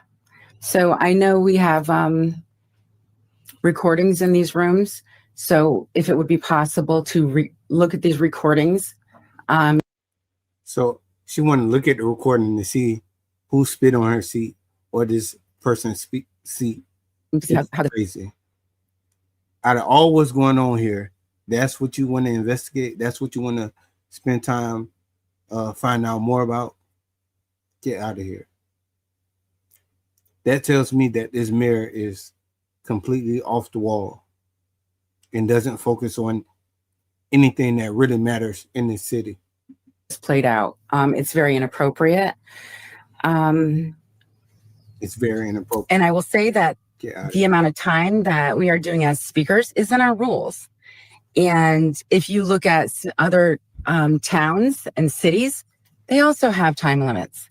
They also have the amount of time that citizen comments can last. I know for just facts because I've gone and spoken at one as at Norwich. They only allow, I believe it's 30 minutes. So this is not unusual. It happens broadly across the state. This is nothing unusual. And actually, I just want. It's very unusual because it hasn't happened before ever until now, which is very telling. For her to try to talk about it, like for her even bringing it up tells you that it's off. To know that I do plan to keep this in play for the remainder of the term that I am the mayor. Town Manager Byrd. Good evening. It was mentioned town council. I'm the only employee that reports to the town council per the town charter. All other employees report to myself. Generally speaking, department heads, I work more directly with department heads. Department heads have charge of their employees. And just want to make it clear during any kind of law enforcement investigation, I do not have authority to be interfering in that whatsoever. But I also want to say our police department has and will always have my support, and I respect them greatly. So that's it. First and foremost, I would like to thank all of my fellow patriots who showed up to the council meeting to support me and to support our Constitution. United, we the people are strong. So I want to thank all of you for your continued support. I find it interesting that Mayor Franco hasn't recused herself. Given her personal relationship with former Sergeant Fahey's wife, Kimberly, it seems like a blatant conflict of interest. I will definitely be looking into their relationship further. I think it's absolutely disgusting that the mayor limited public comment to 2 minutes for each speaker, 30 minutes total. The mayor is spitting in the face of all Americans and spitting on our Constitution. I want to address the councilwoman who stated that she believes in due process.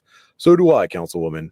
But councilwoman, this isn't due process. Due process would be former Sergeant Brian Fahey being charged and facing his day in a court of law. What is happening here is a clear injustice. It is all on video for the world to see. The facts are very clear. In the words of Dr. Martin Luther King, injustice anywhere is a threat to justice everywhere. And this is a grave injustice. As far as the mayor stating that someone spit on a councilwoman's seat, I was in the council chamber roughly 2 hours before the meeting started. I didn't see anything of the sort. I believe that the mayor is lying. Even if she isn't, it's so ironic that she would say that it is inappropriate. It's actually pathetic.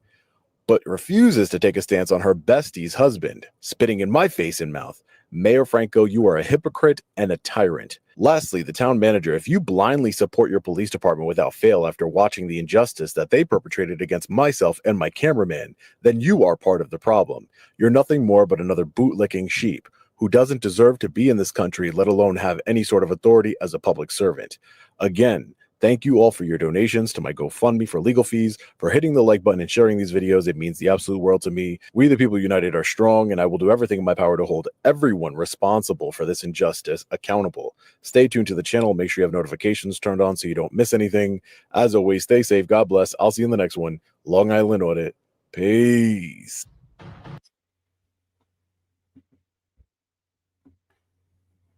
All right, so that's going to be it for today. Just wanted to jump on here and, talk to y'all and see what's going on. What are y'all thoughts on this?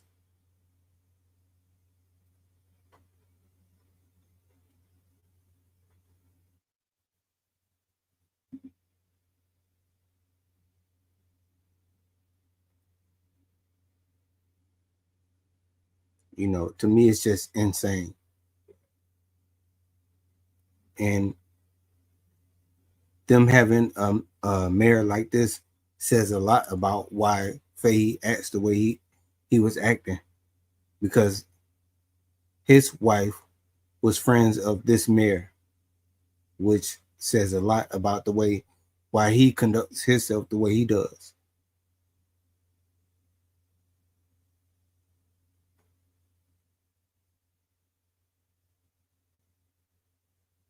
You know, I don't know who would think this is okay.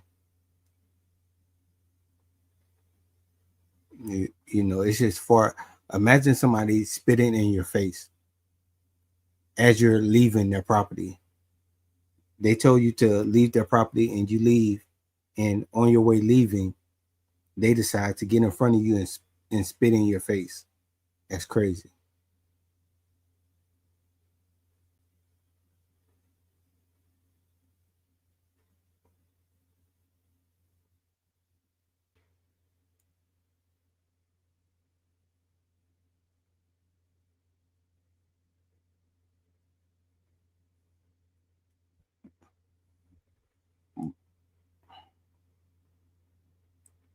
This was not taught to me in kindergarten. I was taught to share and I was taught to share and other sociable things. Yeah. Like this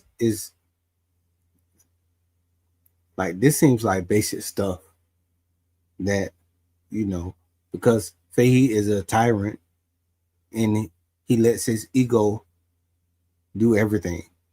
You know, it's insane. And he stands behind his badge. So now that he's retired, let's see if he still acts the way he acts now.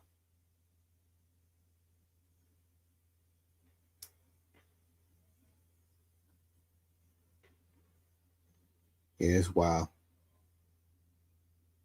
But I'm gonna go ahead and end this stream.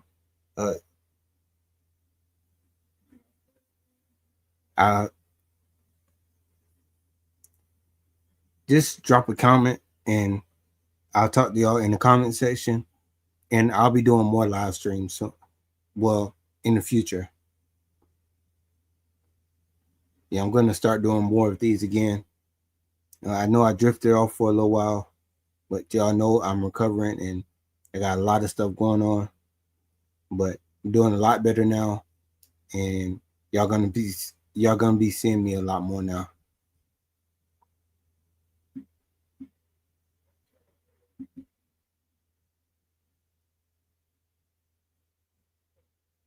Yeah, Brandon, I'm doing a lot better now. I pretty much back to exercising every day now. Yeah, and soon I'll be able to get back out there and do my own audits myself. Because as we see, it's much needed. It's not like, you know, this just reminds me of how much we need to do this, and more people need to do it. All we're doing is exercising our rights. You know, something we should all do anyway.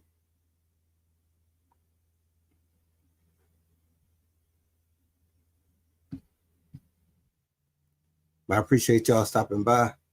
AWB, I'm out. Make sure y'all like the video.